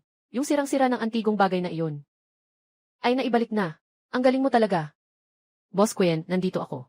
Ngayon, hindi ka na kailangang mag-alala. Sa mga paborito mong kayamanan. Itong Tang Dynasty na pinintang na ceramic na may ginto. Noong una kong nakuha ito. Ang gintong dahon sa katawan nito ay tuluyang nahulog na. Paano ito ngayon parang bago na naman? At ito pa, mula pa sa panahon ng Suande. Ang palamuting bulaklak sa plato. Dati, malinaw na may isang malaking bitak sa plato. Ngayon, bigla na lang itong nawala lahat. Miss Lin. Dali ka dito. May nadiskubre ako na napakahalaga. Tingnan mo, itong palamuting may mga sanga. Nung una pa namin itong natanggap, dati itong may laman. May isang bitak na tumatawid mula itaas hanggang ibaba. Matapos mong ayusin ito, ang katawan ay hindi lamang naging buo, kundi ang kinang nito ay mas malakas kaysa dati. Hindi ba't dahil ito? Sa kakayahan kong ayusin mula sa bote, na hindi lamang nakakatulong sa mga antigong ibalik sa dati. Pwede pa bang gawin ang mga antigong ito, na parang bagong gawa lang, na kuminang, at pati na rin itong Tang Dynasty na luwad na estatwa, na nakabaon sa lupa. Ang kulay sa ibabaw nito, matagal lang nilamon ng mga mikrobyo sa lupa, at nabubulok na. Ngayon, parang bagong pinturang ginto. Ang kulay ay buhay na buhay. Aba, ikaw. Ang mga kamay mo, talagang mahika ang mga ito. Hindi ko inakala na ngayon ay hindi lang maririnig ang antigong nagsasalita. Maaari pa rin niyang matulungan ang antigong bagay na maibalik ang katawan nito. Ngayon, malaking kita na ito. Malamang ang kalagayan ng tindahan. Ganito ang itsura. Ano? Sabi niyo pagkatapos masira ang antigong tindahan. Nabuo ulit ang antigong mga bagay. Liu Xiao. Pareho tayong nakita ng mata. Kung ano talaga ang babaeng ito. Anong pinagmulan niya? Hindi lang siya may mataas na kakayahan sa pagsusuri ng mga antigong bagay, kundi marunong din siyang ayusin ang mga antigong bagay. Wala akong pakialam kung ano ang pinagmulan mo. Kung nakasagupa mo si Liu Dasha, dapat kang lumuhod ng maayos. Lumuhod ka at magmakaawa sa akin. Noong nakaraang beses sa Jiaxi Auction House, pinilit akong maglabas ng pera ng babaeng ito. 10 bilyong yuan na walang kwenta, para bilhin ang simpleng sutla na kasuotan. Halos gumuho ang stock market ng pamilya ko. Dahil dito, pinagsabihan ako ng tatay ko ng todo. Hanggang ngayon, hindi pa ako makabangon mula sa kama. Itong galit kailangan kong ipaghiganti. Kayong dalawa, bantayan niyo ng mabuti ang babae, at yang tindahan. Kapag may nangyaring kakaiba, kaagad niyo akong kontakin. Hi Miss Lin. Boss Kian. Kakatapos ko lang tumawag sa'yo. Hindi ko inasahan na ikaw mismo ang pumunta dito. Boss Kian. Natakot ako na magpatuloy si Liuli na magulo. Hindi mo kayang mag-isa. Kaya naghahanda ako nitong mga araw na ito. Kasama kayong magbantay sa tindahan. CJ. Boss Kian, ano ito? Ito ay mula sa Pangulo ng Asosasyon ng mga Antigong Bagay, na nagpadala ng tao para sa pagsusuri ng mga kayamanan. Ang layunin ng pagtitipon ay upang makakuha ng mga bagong miyembro sa Asosasyon ng mga Antigong Bagay. Siguradong narinig na ng Pangulo ng Asosasyon ng mga Antigong Bagay Ang tungkol kay Yangi. Lin, sa mga nagawa niya sa Jiashi Auction House, kaya't nagpadala siya ng tao upang makita ang tunay na kakayahan ni Yangi. Lin, Boss Qian, ito ay magandang balita. Kailangan lang makuha ang pagkilala ng Pangulo ng Samahan ng mga Antigong Bagay para maging miyembro ng samahan. Siguradong makikinabang ang iyong tindahan. Mula dito, tama si Yangi. Lin, kailangan lang maging miyembro ng Samahan ng mga Antigong Bagay. Sa buong mundo ng mga lumang bagay, may napakahalagang posisyon. Pero tingnan mo itong listahan ng mga bisita. Kasama si Liu Li. Noong huli sa auction ng Jiashi, pinakain mo si Liu Li ng higit sa 1 bilyong halaga. Dahil sa kanya, natamaan siya ng tatay niya at hindi makalakad. Sa pagkakataong ito, lalabas din siya. Baka hindi niya papayagang makaligtas si Miss Lin. Boss Qian, mga maliit na bagay lang ito. Ngayon ay isang lipunang may batas. Hindi ako naniniwala. Anong magagawa ni Liu Li? Mga gawain ng pagpatay at pagsunog. Kapag nagsimula na ang paligsahan sa pagsusuri ng mga antigong bagay, tingnan natin si Liu Li. Ano ang mga alon na kaya niyang likhain? Liu. Lin Xiaoman. Bakit kasama rin siya sa listahan? Ang pangulo ng samahan ng mga antigong bagay. Lalong lumalayo na silang magpahalaga sa amin, Liu family. Kahit na ibinigay pa nila ang paanyaya sa isang simpleng tao. Anak ng pobre. Nagpadala pa sila ng imbitasyon. Anong estado namin sa Liu family? Anong estado niya? Si Liu Xiao. Kaya pupunta pa rin tayo sa okasyong ito. Pangulo ng samahan ng mga antigong bagay. Ang nagdaos ng pagtitipon para sa pagsusuri ng mga antigong bagay ba ito? Siyempre, pupunta ako. Kung hindi ako pupunta, akala mo ba natatakot ako sa babaeng iyon? Pangulo ng samahan ng mga antigong bagay ay nagsabi sa paanyaya na ang pagtitipon para sa pagsusuri ng mga antigong bagay ngayon. Pangunahing layunin ay para sa pagkuha ng bagong miyembro. Kung sakaling ang pamilya Liu ay makilala sa pagkakataong ito, nagpakitang gilas, ay makilala, ang aming pamilya Liu ay magiging mas mataas ang katayuan. Sa buong mundo ng mga antigong bagay sa E-City, lahat ay nakasalalay sa ating mukha. Pero, ngayon kailangan kong maghanda ng maaga. Sabi mo ba, Liu Xiao, kahit gaano pa kalaki ang gastos, kailangan mong ayusin ito para sa akin. Naintindihan mo ba, si Liu Xiao? Lin Xiaoman. Noong nakaraang beses sa Jiashi Auction House, nagkamali ako dahil sa aking kapabayaan. Ngayon ako ay maingat na naghanda. Bilang isang miyembro ng Cultural Relics Association, ngayong araw tiyak na ako ang taong nasa tabi ko. Ngunit sa mundo ng mga antigong bagay, ang tanyag na tao, na tinatawag na santo ng paghawak ng mga antigo na si Liguer, Guro Li, ay tila ang pinakasikat na santo ng paghawak ng mga antigo. Siguro Li sa mundo ng mga antigong bagay, hindi ba siya nagtatago sa mundo, at hindi lumalabas sa loob ng maraming taon? Hindi ko akalain na tinawag siyang Liu Xiao. Pakiusap, dalhin siya. Itong si Ginoong Li ay may kakayahang suriin ang tunay at peking mga antigong bagay, at ayusin ang mga ito. Nakilala sa buong mundo. Ayon sa sabi-sabi, kamakailan lang, ay inimbitahan siya ng Provincial Museum para dumalo sa isang pambansang antas. Lihim na misyon ng pag-aayos ng antigong gamit. Mukhang malaki ang pinuhunan ni Liu Xiao ngayon para makuha ang pagiging miyembro ng samahan ng mga antigong gamit. Mukhang wala na tayong pag-asa. Bahala na, panoorin na lang natin ang kaganapan.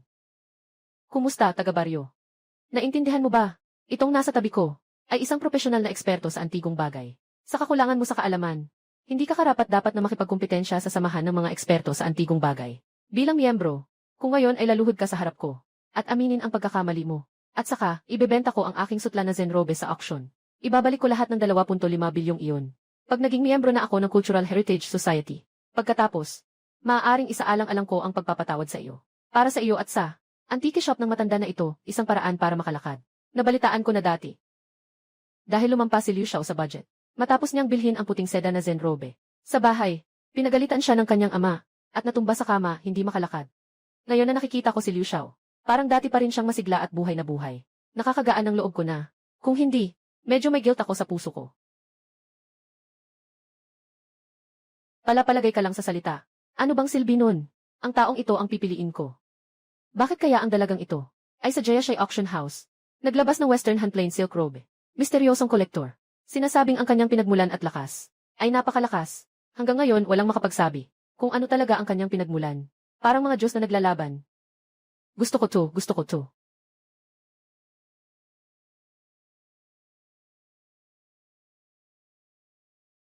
Salamat sa inyong lahat sa kabila ng inyong abala. Sumali kayo sa paligsahan ng mga antigong bagay na inorganisa ng Samahan ng mga Antigong Bagay. Sa paligsahan na ito, hindi ito para sa kita, kundi para makatulong sa samahan ng mga antigong bagay, na makakuha ng mga bagong may kakayahan, na miyembro ng samahan. Ilang dekada na silang 10 tao. Ang palaging miyembro. Ito ang unang beses kong marinig, na si Pangulong Zhao ay hayagang.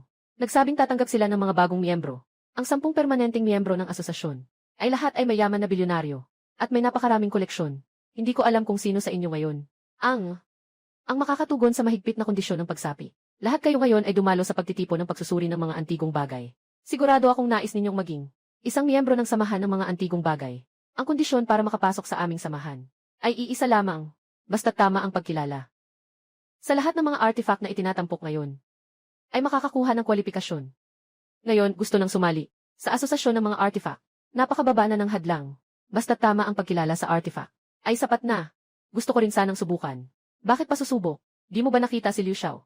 Kasama si Master Li, na ilang dekada ng eksperto sa pagtukoy ng mga antigong bagay, na hindi pa nagkamali kahit isang beses. Ngayon lang tayo nakatagpo niya.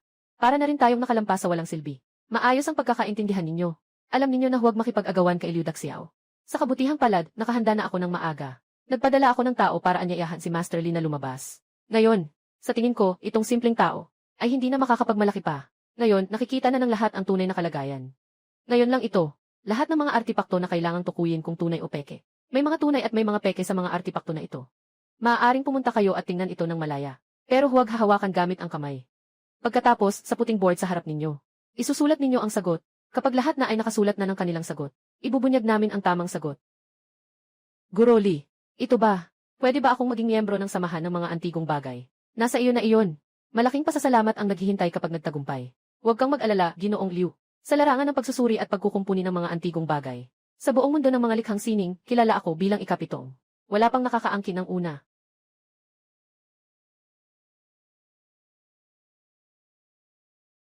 Ako ay isang fish egg green noong panahon ni Kangxi. Olive na parangal. Ako ay isang teknolohiya ng single color glaze. Isang simbolo ng tagumpay. Ako ay isang tunay. Ako ay ginagamit ni Yongzheng. Larawan ng pangingisda sa estilo ng inkwash sa hawakan ng panulat. Ako lang ang tanging opisyal na gamit. Hawak ng panulat na may tali sa baywang. Ako rin ay tunay na produkto. Ako ay isang abaniko na may disenyo ng bulaklak at ibon sa kulay ng buwan. Bagaman ako ay replika, ginawa ako gamit ang sutla ng silkworm at leather thread. Nagawa sa mga ito. Maganda ang pagkakagawa, sulit na milyon-milyon. Ako ay isang agat na singsing mula sa panahon ng Weijin. Ang texture ko ay malambing at detalyado. Makintab at malinaw. Gamit ang teknik ng pag-ukit at pag-ukit ng anino. Inukit ko ang mga pattern na tiger at dragon. Ako ay tunay na piraso. At kabilang sa mga ganitong relic, ang pinakamahalaga sa lahat. Ako ang Bodha Stupa ni Qianlong. Espesyal ang aking pagkakakilanlan. Pwede ba ito? Hindi ito pwede. Binibining Lin, sigurado ka bang ayaw mong tignan? Mula sa ganitong layo, talaga bang kaya mong makita ang totoo at peke? Sa ganitong antas ng mga antigong bagay, huwag nang magsalita ng 5, kahit na isang grupo pa. Kaya kong makilala agad. Masyadong tiwala si Genji. Lin, o baka handa na siyang sumuko sa pagiging tao. Hindi man lang umaakyat para suriin ng mabuti. Itong mga antigong bagay. Tingnan mo si Ginoong Lin nakaupo doon. Nasusulat na niya ang mga sagot. Hindi naman siguro talaga isang taong nakakaalam agad kung alin ang totoo. Isang eksperto kaya na nakakadistinguish ng mabilis. Baka peke nga. Paano naman magiging peke? Napakaganda ng mga antigong ito hanggang sa hindi ko kayang makilala. Kahit sa aking sariling mata. Paano pa kaya? Kung siya'y malayo, paano ko agad malalaman kung totoo o hindi? Talagang napakamisteryoso ni Genji. Lin, lalo akong nagiging interesado sa kanya. Manggagawa. Sobrang dami mong sinasabi. Ikaw ang magbabayad ng presyo para sa iyong kayabangan. Sino ba talaga ang magbabayad ng presyo para sa iyong kayabangan? Maaaring hindi pa rin. Tapos na. Panahon na. Mangyaring pumasok ang mga bisita. Sigurado akong sa puso ninyo ay mayroon na kayong sariling paghusga tungkol sa mga antigong ito. Ngayon, pakita na ninyo ang inyong mga whiteboard. Tingnan natin. Sino nga ba ang tamang sumagot?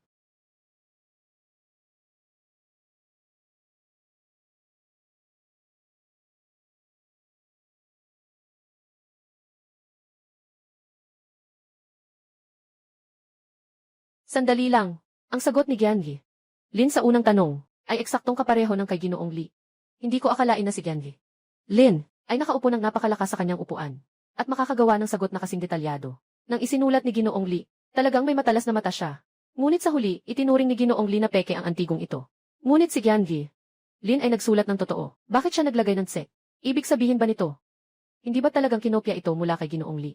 Mukhang kailangan lang nating hintayin si Pangulong Zhao upang ilabas ang tamang sagot, para malaman natin kung ano talaga ang nangyari. Sino ang tama at sino ang mali? Lin Xiaoman. Kanina, sinadya mong umupo sa pwesto at hindi gumalaw. Takot ka bang masyadong pangit ang kalalabasan mamaya? At walang mahanap na dahilan? Swerte mo lang. Natama ang sagot sa unang 4. Pero mali ang sagot mo sa ikalimang artifact. Nangopya ka ng mali. Si Liu Xiao, may panahon ka pang mang-asar sa akin. Mas mabuting mag-alala ka na lang sa sarili mo. Paano kung hindi mo makuha ang kwalifikasyon mula sa Artifact Association? Paano kung pag-uwi mo ay pagsabihan ka uli? Nang nakaupo ka kanina.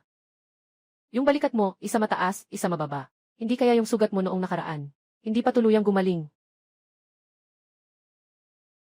Pangulo, mas mabuti siguro kung ipahayag mo na ang resulta, para maagang mapigilan ang mga ignorante na magsalita ng walang basehan. CJ, dahil sabi kayong malaman. Kung totoo o peke ang 5 antigong ito, ay ating ibubunyag ang sagot. Ang unang antigong ito ay mula sa panahon ni Kangxi, isang berdeng olibo na sisidlan ng itlog ng isda. Ang sukat ng bibig at ilalim ay pareho. Dahil ang hugis nito ay parang oliba, kaya tinawag itong olibong baso. Ito ang pinakakaraniwang lalagyan noong Qing Dynasty. Ito ay tunay na produkto. Ang pangalawang pirasang kasaysayan na ito ay ginagamit ni Yongzheng. Isang tinta at kulay na larawan ng pangingisda sa isang pen holder. Ang larawan ng pangingisda sa pen holder na ito, malinis at malayo sa ingay. Simple at natural ang komposisyon, lalo na sa paglalarawan sa mangingisda. Napaka-espesyal. Totoo ito. Ang ikatlong artipakto na ito ay peke. Ano? Akala ko ay tunay. Noong huli kong pumunta sa National Museum, nakakita ko ng isang fan na panggrupo at itong fan na ito. Magkatulad ang pagkakagawa, akala ko ay tunay pero peke pala. Sayang, nagkamali ako sa hula. Ito ang ikatlong piraso ng kasaysayan. Kahit na ito ay isang pekeng. Ngunit ito ay isang napakahalagang modernong sining.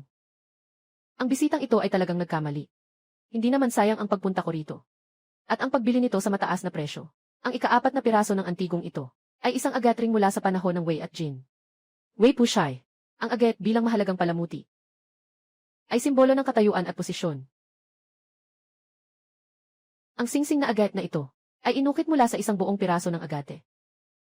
Ang ganitong laki ng natural na agate ay hindi karaniwan noong panahong iyon. Kaya ang singsing na agat na ito ay eksklusibo para sa mga emperador. At ito rin ang pinakamahal sa mga relikya. Nakita ko ang unang 4 na relikya. Na lahat ay tama ang sagot. Tanging si Giangi, Lin lamang, at si Ji Liu kasama si Master Li, at tungkol sa huling ito. Ito ay isang kontrobersyal na relikya. Gusto kong hilingin sa 2 tao na magbigay ng kani-kanilang opinyon. Guro Li, ikaw ang maunang magsalita, para hindi mamaya ay kopyahin ng taong iyon ang iyong sinasabi. Ang ika-5 relikya ay peke. Ang relikya na ito ay isang kopya mula sa panahon ni Qianlong, sa pabrika ng imperial na Jingdezhen, na gumawa ng mga kulay na lotus na stupa. Ang tuktok ng stupa ay pinalamutya ng isang ruyi na sisidlan. 13 palapag na sumasagisag sa 13 langit. Ang katawan ng stupa at ilang dekorasyon. May asul na glaze, at may gintong kulay na naglalarawan ng lotus na disenyo. Sayang nga, ang ilalim ng antigong ito ay mahusay ang pagkakagawa. Ngunit ang bahagi ng tuktok ng Tor ay medyo magaspang, at ang mga bahagi na nagkakasalubong ay may hindi pantay na kulay. May mga pagkakamali sa pagkakaalin. Madali lang itong makita. Modernong sining ang nagluto nito. Kaya't ang bagay na ito ay peke. Ipinaliwanag ni Ginoong Liang. Background at sining ng ika-5 koleksyon ng malinaw. Kitang-kita na siya ay eksperto. Alaynan. At kahit si Pangulong Zhao ay nanguna sa palakpakan, tiyak na ito ay totoo. Alaynan. Siguro Li ay talagang karapat-dapat na maging guro. Matagal na siyang namamayagpag sa mundo ng mga antigong bagay. Talagang may ilang tunay na kakayahan siya. Kahit gaano pa katalino si Gian Lin, sa pagkakataong ito, malamang na hindi siya makakaila kay Guro Li. Hindi na ito posible. Mukhang may kredibilidad ang taong ito. Siyempre, ito ay kay Liu Xiao na. Ayos. Si Ginoong Li ay nagbigay ng detalyadong paliwanag tungkol sa ika-5 bagay na ito. Talagang karapat-dapat siya sa larangan ng mga antigong bagay. Isang batikang eksperto. Susunod. Si Giangi. Lin, magbigay ka ng sarili mong opinyon. Bakit pa siya magsasalita? Ginoo Zhao.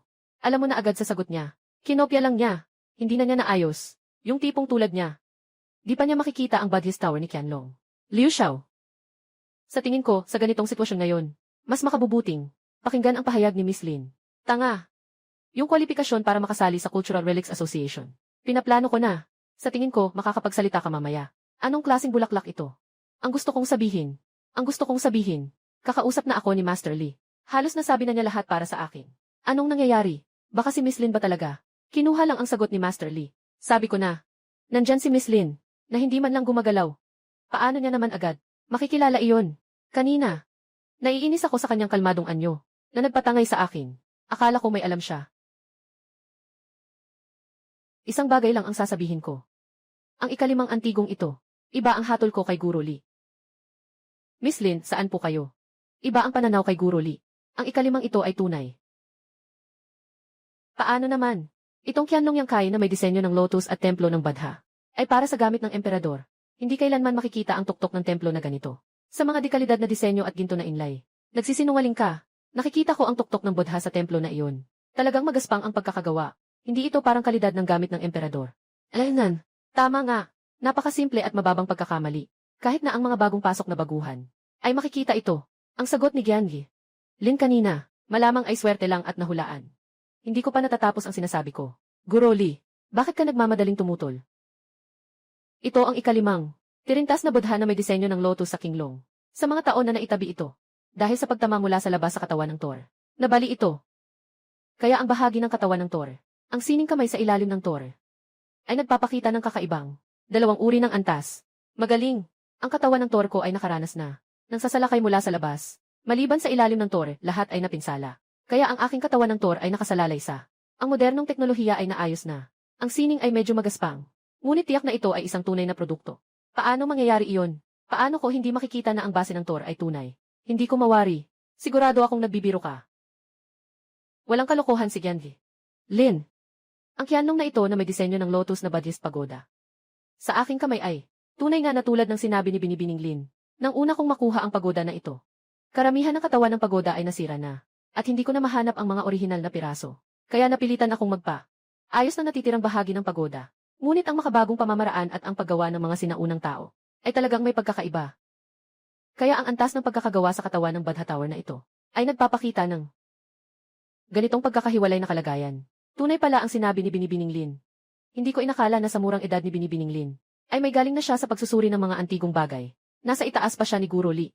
Nga, katatapos lang niyang umupo sa upuan. Hindi gumalaw. Nakita niya agad kung tunay o peke ang lahat ng antigong gamit. Ito ang tunay na likas na talento sa pagsusuri ng antigong gamit. Lee ang apelyido mo. Hindi ka ba kilala bilang bihasa sa antigong gamit? Hindi mo ba sinabi na lahat ng antigong ito ay kaya mong tuklasin kung totoo o peke sa isang tingin lang? Ano ba itong nangyayari? Nanghihinayang ako na gumastos ng 5 milyong para kunin ka. Hindi mo pa nga makuha ang lisensya bilang eksperto. Ibalik mo na ang pera ko. Liu Xiao. Yung 500 milyon ay ang presyo ng pagpapasok mo sa labas. Para makuha mo ang pondo para sa membership. Hindi mo pa nga binibigay sa akin.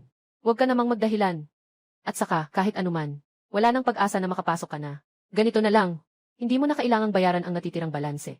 Kailangan ko lang ang 5 milyong ito. Hindi ko inakala na ang dakilang master ng antigong sining ay isang taong gahaman din. Si Liu Xiao ay muling nabigo dahil kay Binibinilin. Pag-uwi, siguradong palo ang tatanggapin niya. Sigurado akong lahat. Wala nang pagtatalo tungkol sa resulta ng paligsahan sa pagsusuri ng mga antigong gamit. Wala nang reklamo. Ngayon, ipapahayag ko na. Ang samahan ng mga antigong gamit. Ang pinakabagong miyembro nito. Si Qiangi. Ling Xiaoman. Talagang karapat-dapat sa kanyang pangalan. Binabati kita. Sobrang pagod sa buong araw. Tapos nag-invest pa ng 500. Nakakainis.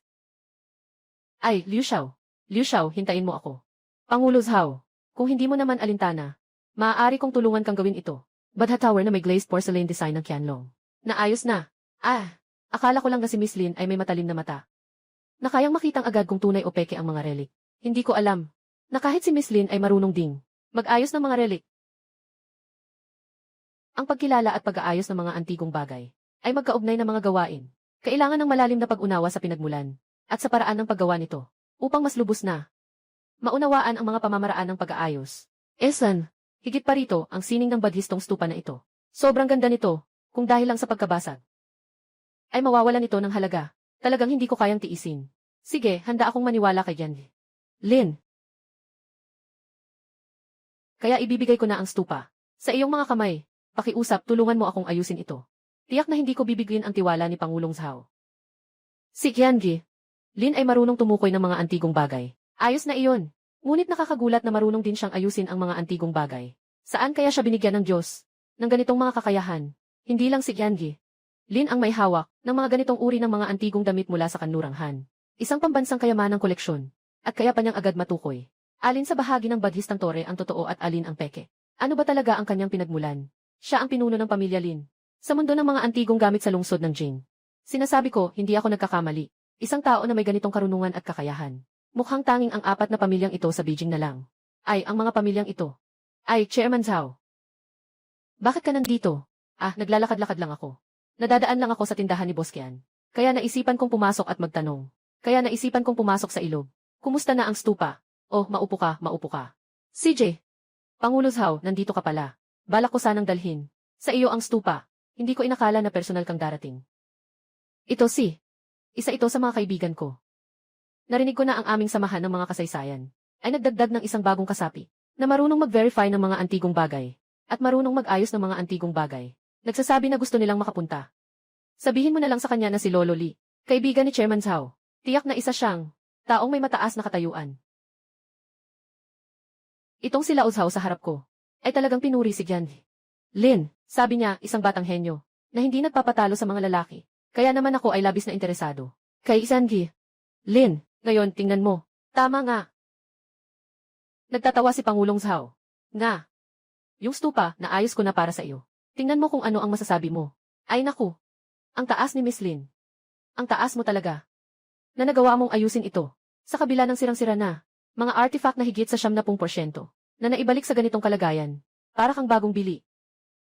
Pakita mo nga sa akin. Miss Lin. Ito ang stupa na ito ay iyo. Na muling naibalik. Alaynan. Paano mo nagawa na maayos ito? Parang bago itong lumabas. Siguro. Alam din ni Lolo Lee ang tungkol sa stupa na ito. Yung nasira dati. Siyempre alam niya. Itong bagay na ito, ay siya pa rin ang nagbigay sa akin. Ginoong Miss Lin, huwag na nating pag-usapan yung mga walang kwentang bagay. Pwede mo ba akong sabihin? Paano mo ito nakuha? Na-repair mo ba ng buo? Sinabi mo sa iba na naririnig mo. Ang mga antigong bagay na nagsasalita. Napakakaiba na noon pa man. Kung sasabihin mo pa, na kaya mong ayusin ang mga antigong bagay. Mula sa isang pastel na hollow. Na turn heart vase. Baka isipin ng iba. Nabaliw ako. Sa totoo lang, hindi ko rin alam kung paano ko ito naayos. Nakatayo lang ako sa harap ng mga relikya. At sinundan ang proseso ng paggawa nila. At ginawa ko ito muli. Ayos na ang antigong ito. Napakasimpleng dahilan. Hindi ko alam kung maniniwala sila. Binibinilin, ano po yan? Parang nasa estado ng walang sarili ka. Estado ng walang sarili. Estado ng walang sarili. Ano ang estado ng walang sarili? Sa paggawa, nakakalimutan mo na ang sarili at ang bagay. Lahat ng katawan at isipan ay nakatuon sa proseso ng pag-aayos ng mga lumang bagay. At di namamalayan. Ang oras ay tumatakbo. Ang mga lumang bagay ay unti-unting nabubuo muli sa iyong mga kamay. Ito ang kalagayan ng walang sarili. Ayan, Gil. Lin, pumasok ka na sa kalagayan ng walang sarili. Hindi naman ako kasing marangal nila. Sige na, kung anong gusto nilang isipin. Ayon na lang. Mas mabuti na yan kaysa ilagay nila ako sa mental hospital. Ay, sobra ang papuri mo. Pinturang Tang Dynasty. Gintong palamuti sa luwang na manika. At mayroon ding mula sa panahon ni Xuande. Plato na may disenyo ng mga bulaklak na nakapulupot. At ito pa. Kianlong na pastel na may ukit na baligtad na puso na bote. Ano ito? Kianlong na porcelain na may palawit na palamuti at butas na bote. Hindi ito nasa akin. Nasa koleksyon ba ito sa museo? Bakit nandito ito? Ito ay isang tunay na palamuti na bote. Hindi pwedeng mali. Ngunit sa mundong ito, iisa lang ang ganitong palamuti na bote. Hindi ba ito inilagay sa palasyo ng sinaunang museo? Para ipakita sa mga tao. May tao ba na sinamantala ang hindi ko pag-ingat? At ninakaw ang bote ng pag-ikot ng puso para ipagbili. Binibinilin. Saan mo nakuha ang bote ng pag-ikot ng puso na ito? Ang bote ng pag-ikot ng puso na ito ay dati kong sumali sa isang auction. Ang may-ari ng auction house. Binigay sa akin ng libre bilang paghingi ng paumanhin. Noong panahon na iyon, malaking bahagi ng bote ang sira. At pinagawa ko itong maayos. Ano, Miss Lin, ang ibig mong sabihin? Na ang may-ari ng auction house ay libre itong ibinigay sa iyo. Isa pa itong sira-sirang bagay. Pinagawa ko ito para sa iyo. Diyos ko. Bagaman ang garapon na ito ay hindi yung sa museo, ngunit hindi ko inakala na ang pambansang kayamanang garapon na ito ay pag-aari pala ni Gizzy. Lin, nakuha ko ito sa murang halaga. Ginoong Lee, gusto mo ba talaga ang bote na ito? Sige, ibibigay ko na lang sa iyo. Hindi ako nagkakamali, di ba? Ganito ang mga bagay na nasa bilyong halaga sa auction. Hindi makapaniwala si Gianli. Lin na ibibigay ito sa akin ng libre. Si Laoli, masaya ka na parang tanga. Sabi ni Miss Lin na ibibigay sa iyo ng libre ang turntable. Ayaw mo pa. Di ba't may maliit na koleksyon ka sa bahay? Naaalala kong mayroong isang. Naalala ko na may isang nasa loob. Pareho lang. Ilagay mo na siya. Para makita ng lahat ng magkatabi. Mas maganda pa nga. Talagang gusto ni Miss Lin. Na ibigay sa akin itong palipat-lipat na botelya. Laoli, kung ganito ang gusto mo, ituturing ko na itong regalo sa pagkikita natin. At ibibigay ko sa iyo.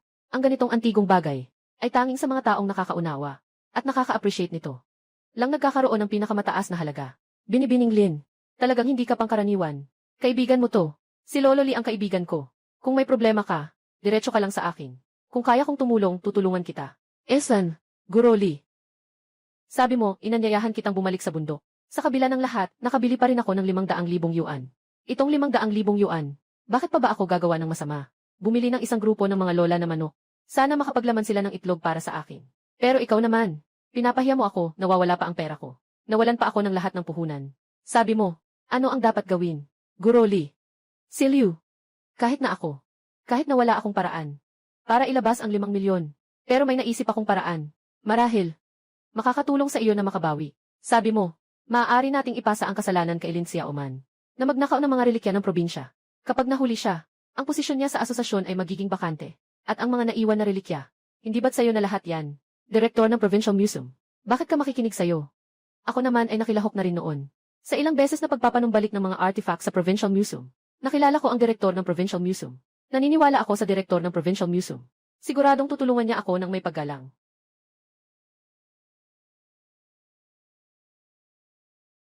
CJ, magtitiwala na naman ako sayo. Kung manloko ka lang sa akin, ipapadala kita sa Myanmar para mag-ayos ng mga piyesa. Sa oras na yon, yung 500,000, matuturing na yun na kita. Anong ginagawa mo dito? Huwag kang masyadong nerbiyoso, Director Chen. Dumating ako ngayon. Dahil may hinihiling ako. Ano ba ang magandang balita na dala mo? Tama nga ang hinala mo. Hindi ito magandang balita. Gusto kitang padalhan sa isang lugar. Isang tindahan na tinatawag na Jubaotang. Pahintulutan ang may-ari ng tindahan na tulungan ka. Magpadala ng isang batch ng mga antigong bagay. Pagdating ng mga antigong bagay sa iyo, saka mo sabihin na ninakaw ng may-ari ng tindahan ang mga antigong bagay. Ligur. Gusto mo ba akong ipagbintang? Naninakaw ng may-ari ng tindahan ang mga antigong bagay. Alam mo ba, kung malaman nila ito, ako'y mapaparusahan ng kulungan. Maniniwala ka ba, kung sakaling ibebenta ko ng lihim, ang mga antigong bagay mula sa Provincial Museum, para sa sariling pakinabang, at ilalantad ko ito sa publiko, ikaw ay mapapadala rin sa kulungan. Kung malaman ng lahat, na matagal mo nang binibisita ang mga peking artifacts sa museo ng probinsya, kung sakaling malaman nila, anong magiging epekto nito sa lipunan? Anong klaseng gulo ang idudulot nito? Liguer. Anong pakinabang nito sa'yo? Magpakatotoo ka lang. Magkaroon ng magandang reputasyon bilang isang mahusay na manggagamot, at pagkatapos ay magretiro na lang sa tahimik, hindi ba? Hindi ba't masyado na akong nagbibigay sa'yo noon? Naibigay ko na ba ang lahat sa'yo? Matagal ng panahon mula nang si Director Chen. Ako ay nagpakilala sa aking pangalan. Tinulungan kita na magpanggap ng mga relikya para sa Museo ng Lalawigan, para maibenta mo ang tunay na mga bagay sa mataas na presyo. Sa mga kolektor. Sa mga nakaraang taon, kumita ka ng napakalaki. Ngayon, kailangan ko ng pera. Nais ko lang sanang humingi ng maliit na pabor. Ayaw mo pa rin. Kung talagang kailangan talaga. Kailangan ko nang maghanap ng iba, ng paraan para kumita. Saktong-sakto. May ilang kaibigan akong mga mamamahayag. Sa ganitong pagkakataon. Liguer. Yun lang muna sa ngayon. Tinulungan kita ngayon. Pero hindi mo na dapat banggitin pa ang tungkol sa pagbebenta ko ng mga antigong bagay. Pinapangako ko. Pagkatapos nito, magpapatuloy akong manirahan sa bundok. Hanggang sa aking kamatayan. Hindi na muling lalabas. Ginoo. Kumusta po? Ano po ang nais ninyo? Hindi halata. Sa panlabas na anyo, isang simpleng maliit na tindahan lang. Naipon pala ang maraming tunay na gamit. Kung ang plano ni Liguer talagang nagtagumpay, kaya ang mga totoong gamit dito sa tindahan. Hindi ba maaari ring mapabilang sa akin ang ilan? Ikaw ba ang may-ari ng lugar na ito? Kumusta? Ako ang direktor ng Provincial Museum. Dumating ako ngayon. May hinihiling po ako. O, kayo po ba ang direktor ng Provincial Museum? Ang direktor ng Provincial Museum. Ano po ang maitutulong namin sa inyo dito sa aming tindahan? Ganito po kasi, kamakailan lang po. Magdadala po ang Provincial Museum ng ilang antigong bagay mula sa ibang bansa. Pero mula nang dumating ang Provincial Museum, kulang ang lugar para sa eksibisyon. Kailangan maghanap ng lugar, para pansamantalang itago. Hanggang sa makalaya ang lugar sa Provincial Museum, agad naming ibabalik ang mga artifact. Ang mga artifact na ito, ay mula pa noong panahon ng mga sinaunang digmaan. Nawala sa ibang bansa, kasama na ang mga pambansang antik na bagay. Mga natitirang bahagi ng Yonglodadian. Kamakailan, gumastos ng malaking pagsisikap ang probinsyal na museo. Sa pamamagitan ng maraming koordinasyon, nakuha nila ito pabalik. Mahalaga rin ito sa mga nakatataas. Nakikita kong maliwanag at maayos ang ating tindahan. Kapag tiningnan ito ng boss, alam niyang isa itong tao na nagmamalasakit sa mga antigong bagay. Kaya't nais niyang magtanong, kung maaari, siyang tuparin ang aking kahilingan. Oh, tama nga pala. Ito ang aking business card. Kung ganun na nga. Tulong sa mga naiwang. Kultural na yaman na nawala, may tungkulin tayo na tulungan ang direktor. Tama. Ang makatulong na maibalik ang mga nawalang kasaysayan mula sa ibang bansa. ay isang karangalan din sa ating samahang pagtitipon. Ay, ang galing. Kapag naibalik na ng Provincial Museum ang mga artifact sa exhibit hall, magkakaroon ng isang pagtanggap para sa mga artifact mula sa ibang bansa, na babalik sa bansa. Sa pagtanggap na iyon, ipapahayag namin ang kontribusyon ng Juba Utang. Sa lahat. Sa oras na iyon, kayo ay magiging ang magnanakaw ng mga antigong bagay. Yung mga antigong bagay sa Treasure Pavilion. Lahat yan ay akin na. Hindi mahalaga ang pangalan o kayamanan. Ang mahalaga ay matulungan na maibalik ang mga antigong bagay na naiwang sa ibang bansa. Kaya, diretso ko nang tatanggapin ang address ng pagdadala. Dito ilalagay ang nagdadala ng mga antigong bagay. Dapat darating ito ngayong hapon. Walang problema, Direktor. Hindi na namin kayo abala. CJ, mag-ingat po kayo. Hindi ko inakala. Isang araw ang ating bautang. Matutulungan natin ang Provincial Library. Talagang pumuno ang puso ko ng isang pakiramdam ng pagmamalaki. Nandito ba ang boss? May ilang mga sulat mula sa ibang bansa dito. Kailangan nilang pirmahan. CJ. Iwan mo na yan.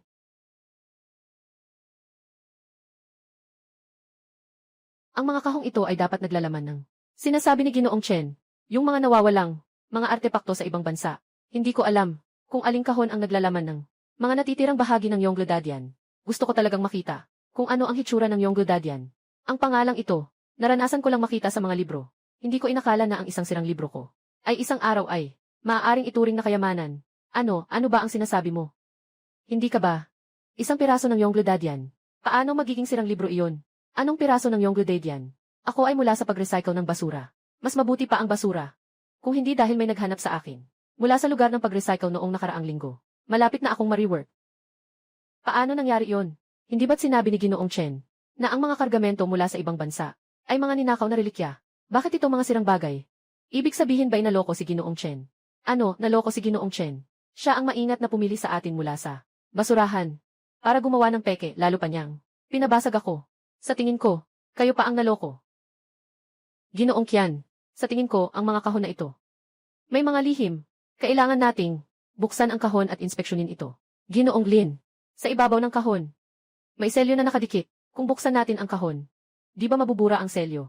Paano natin ipapaliwanag kay Ginoong Chen tungkol sa mga selyo na ito? Madali lang iyon. Mamaya, ibabalik ko lang ang mga ito. Pero tungkol sa mga bagay sa kahon, kung hindi natin ito susuriin ngayon, baka sa hinaharap, wala nang pagkakataon para suriin. Ginoong Lin, talagang mabigat ang sinabi mo. Mukhang may problema nga ang mga relikya sa kahon na ito. Sige, Ginoong Lin. Susunod kami sa iyo. Buksan na natin ang kahon. Ngayon na, buksan natin ang kahon. Suriin mo nga.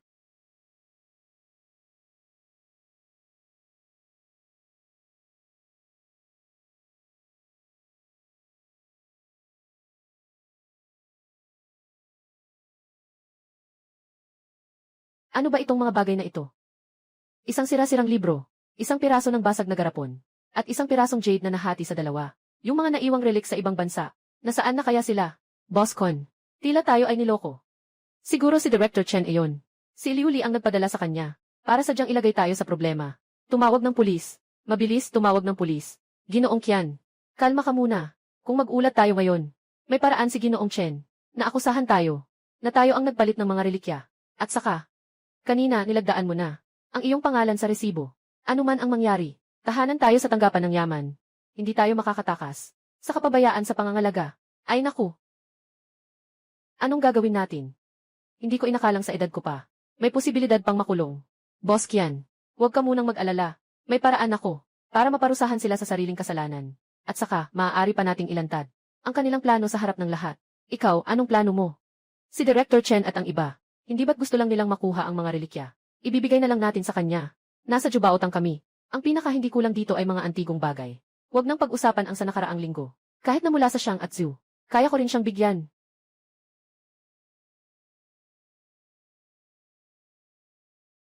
Ginoong Chen, nagawa na ang lahat ng bagay. Lesiu, ako ang gagamit. Walang hindi mapapalayas. Bakit ka pa nandito? Gusto mo pa kitang paalisin? Director Chen, huwag mong kalimutan. Sa anumang oras, tayo ay mga balang na nasa iisang lubid. Kung makapasok ako, hindi ka rin makakatakas.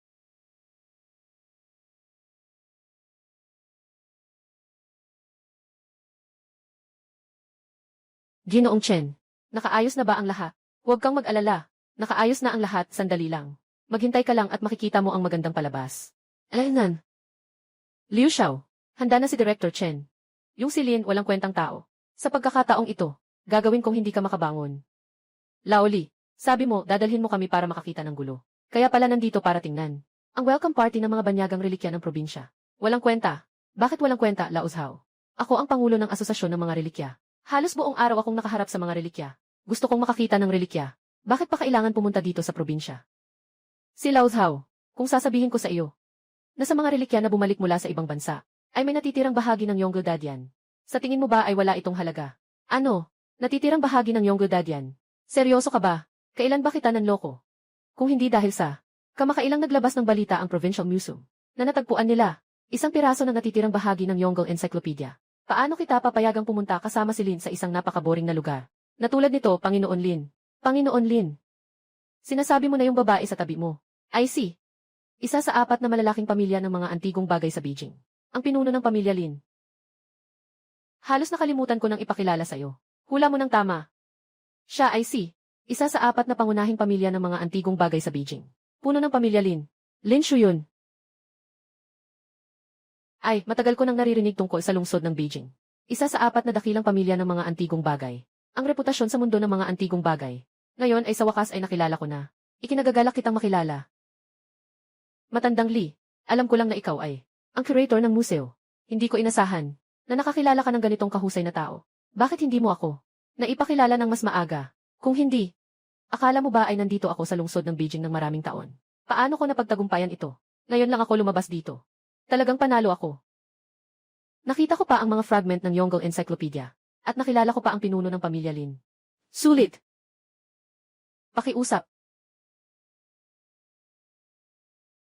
Maraming salamat sa mga bisita, mga kapwa ko sa larangan ng mga antigong bagay, at mga kasamahan sa pamamahayag, na dumalo sa ginanap ng Provincial Museum na pagtanggap sa pagbabalik ng mga antigong bagay mula sa ibang bansa.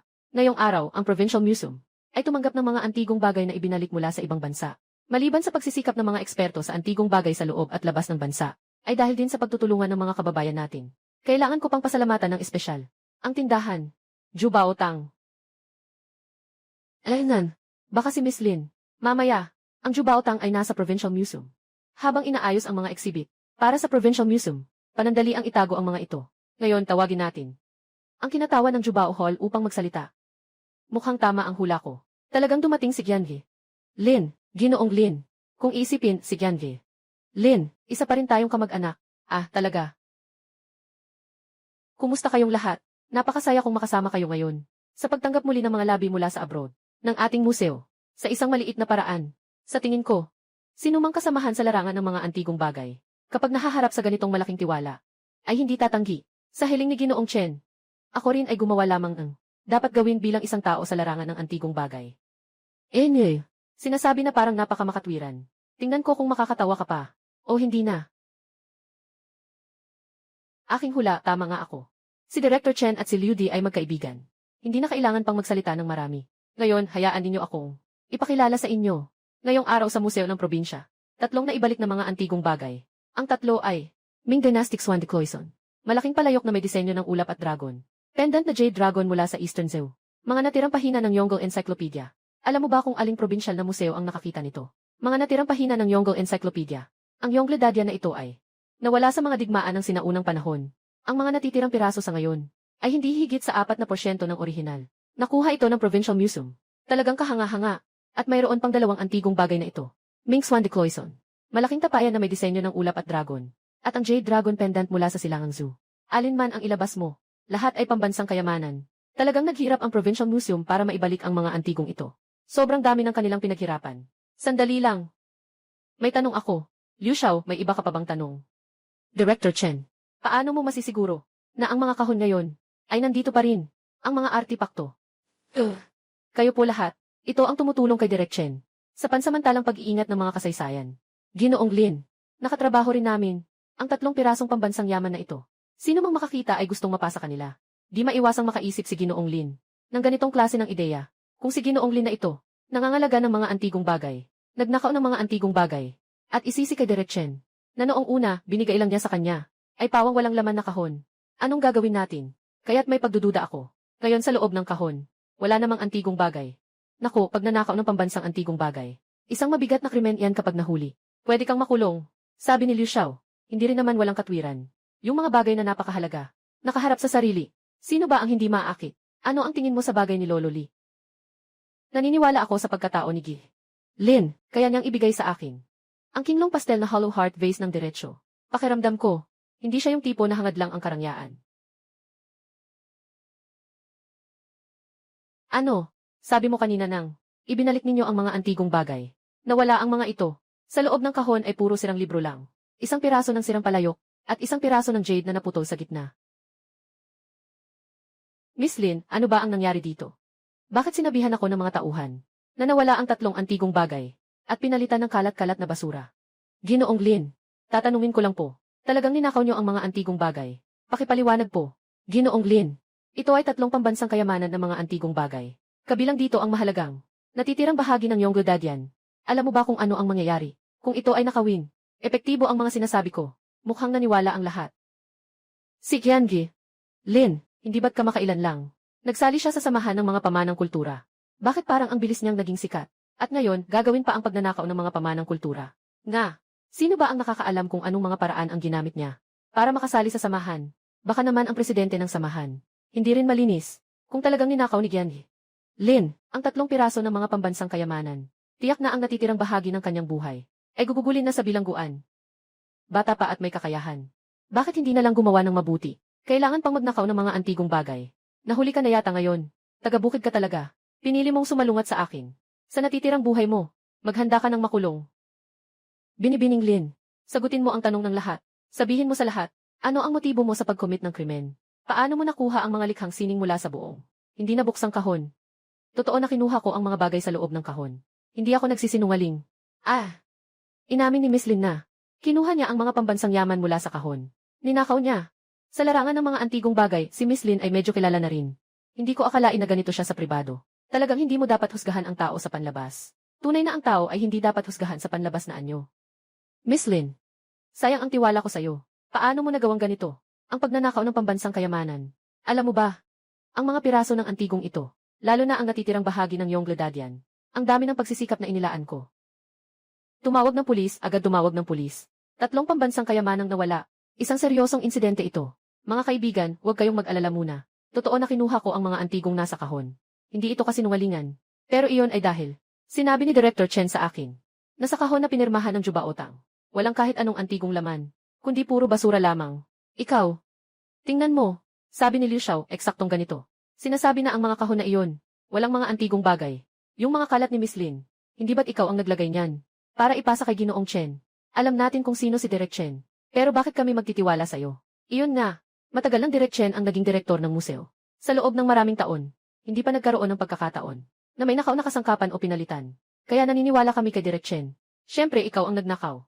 Kung hindi ninyo ako pinaniniwalaan, bakit hindi tayo magpusta? Kanina sinabi ni Director Chen na ako raw ang nagnakaw ng tatlong antigong iyon. Ganun ba? Tama. Kanina sinabi sa akin ng staff na wala ang mga relikya sa kahon na ito. Naiwan na lang ay isang bunto ng basura. Nasa iyo ang kahon. Doon lang nawala ang mga relikya. Hindi ikaw ang nagnakaw. Sino pa ang pwedeng magnakaw?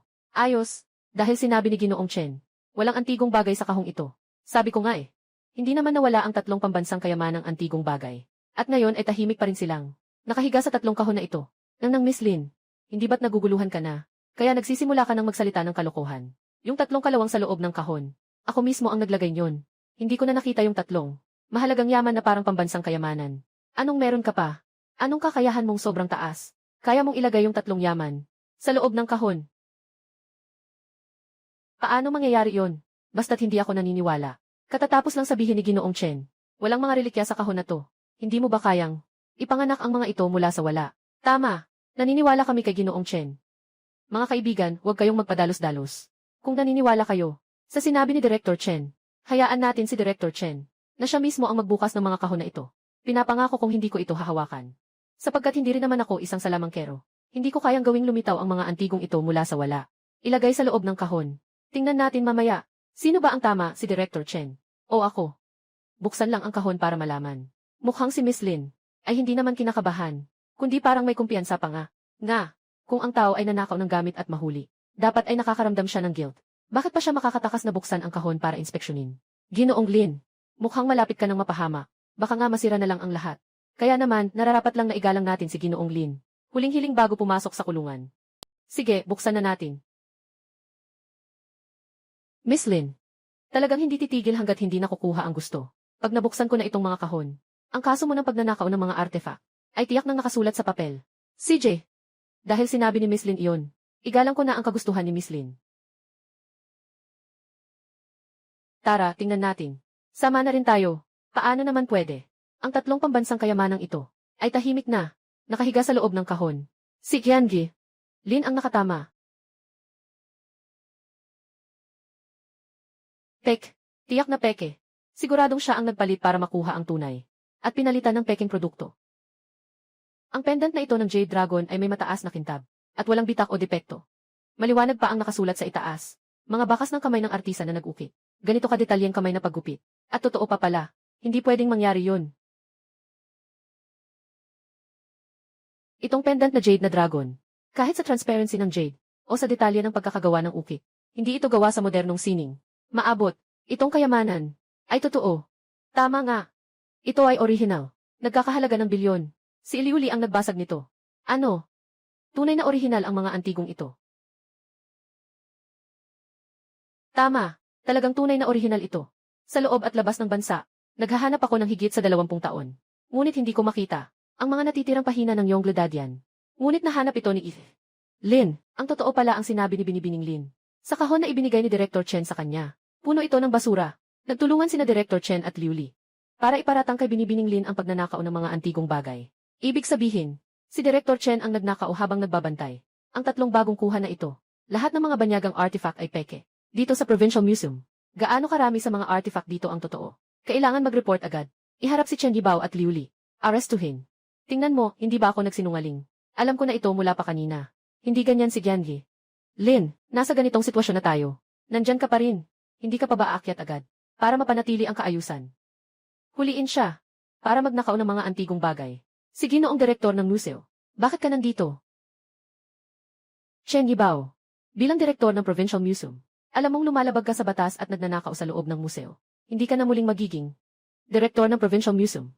Nagtawag na ako ng pulis. Ikaw at si Liu Li, maghintay kang makapasok sa kulungan at kumain ng kulungan. Liu Li, dahil sa pagdududa mong sinira mo ang mga pamanang kultura, sumama ka sa amin. At ikaw, Chen Yibao, dahil sa pagdududa mong sangkot ka sa krimen sa posisyon at ekonomiya, sumama ka rin sa amin.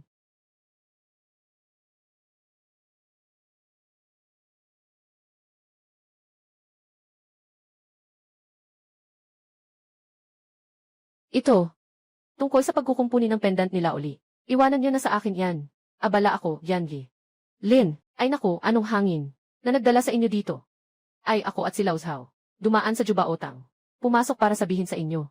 Si Ligyu ay nahuli ng pulis. Sabay mo ring tingnan iyon. Na East to Jade Dragon Pendant. Kumusta na ang pagkukumpuni? Yung Jade Dragon Pendant ba?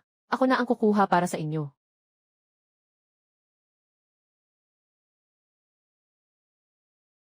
Ang galing ni Miss Lin sa pagkukumpuni ng mga antigong bagay. Pareho pa rin ang taas niya gaya ng dati. Tama, Gizde. Lin, hindi mo pa nasasabi sa akin kung paano mo nahanap ang tatlong pambansang kayamanang antigong bagay. Siyempre, sinabi iyon sa akin ng mga antigong bagay, kung saan naroon ang tatlong pambansang kayamanan. Pero, sa anumang kaso, kaya kong makipag-usap sa mga antigong bagay. Mga bagay tungkol sa komunikasyon. Matagal ko na silang nililinlang. Wala namang masama kung magpatuloy pa ako sa panlilinlang. May mga paraan ang mga tao. Si Laoli. Hindi naman ako kulang sa mga kakilala. Sige na. Kung ayaw nang magsalita ni Miss Lin, hindi na ako magtatanong pa. Ah, Miss Lin. Noong nakaraang beses, pinakiusapan kita. Napag-isipan ang tungkol sa pagtatrabaho sa akin. Kumusta na ang pag-iisip mo tungkol dito? Sige na, Old Lee. Kahit na gusto mong kunin kami, bilang mga kasapi ng samahan ng mga antigo. Pero si Binibinilin ngayon, ay isa ng mataas na tagapayo sa mga antigong bagay ng pamilya Lin sa lungsod ng Jing. Hindi na niya tinitingnan ang mga munting regalo mo. Salamat, Ginoong Lee, sa iyong mabuting hangarin. Pero sa susunod, alalahanin mong maagang ialay sa akin ang iyong palad ng kapayapaan. Huli na ito ngayon.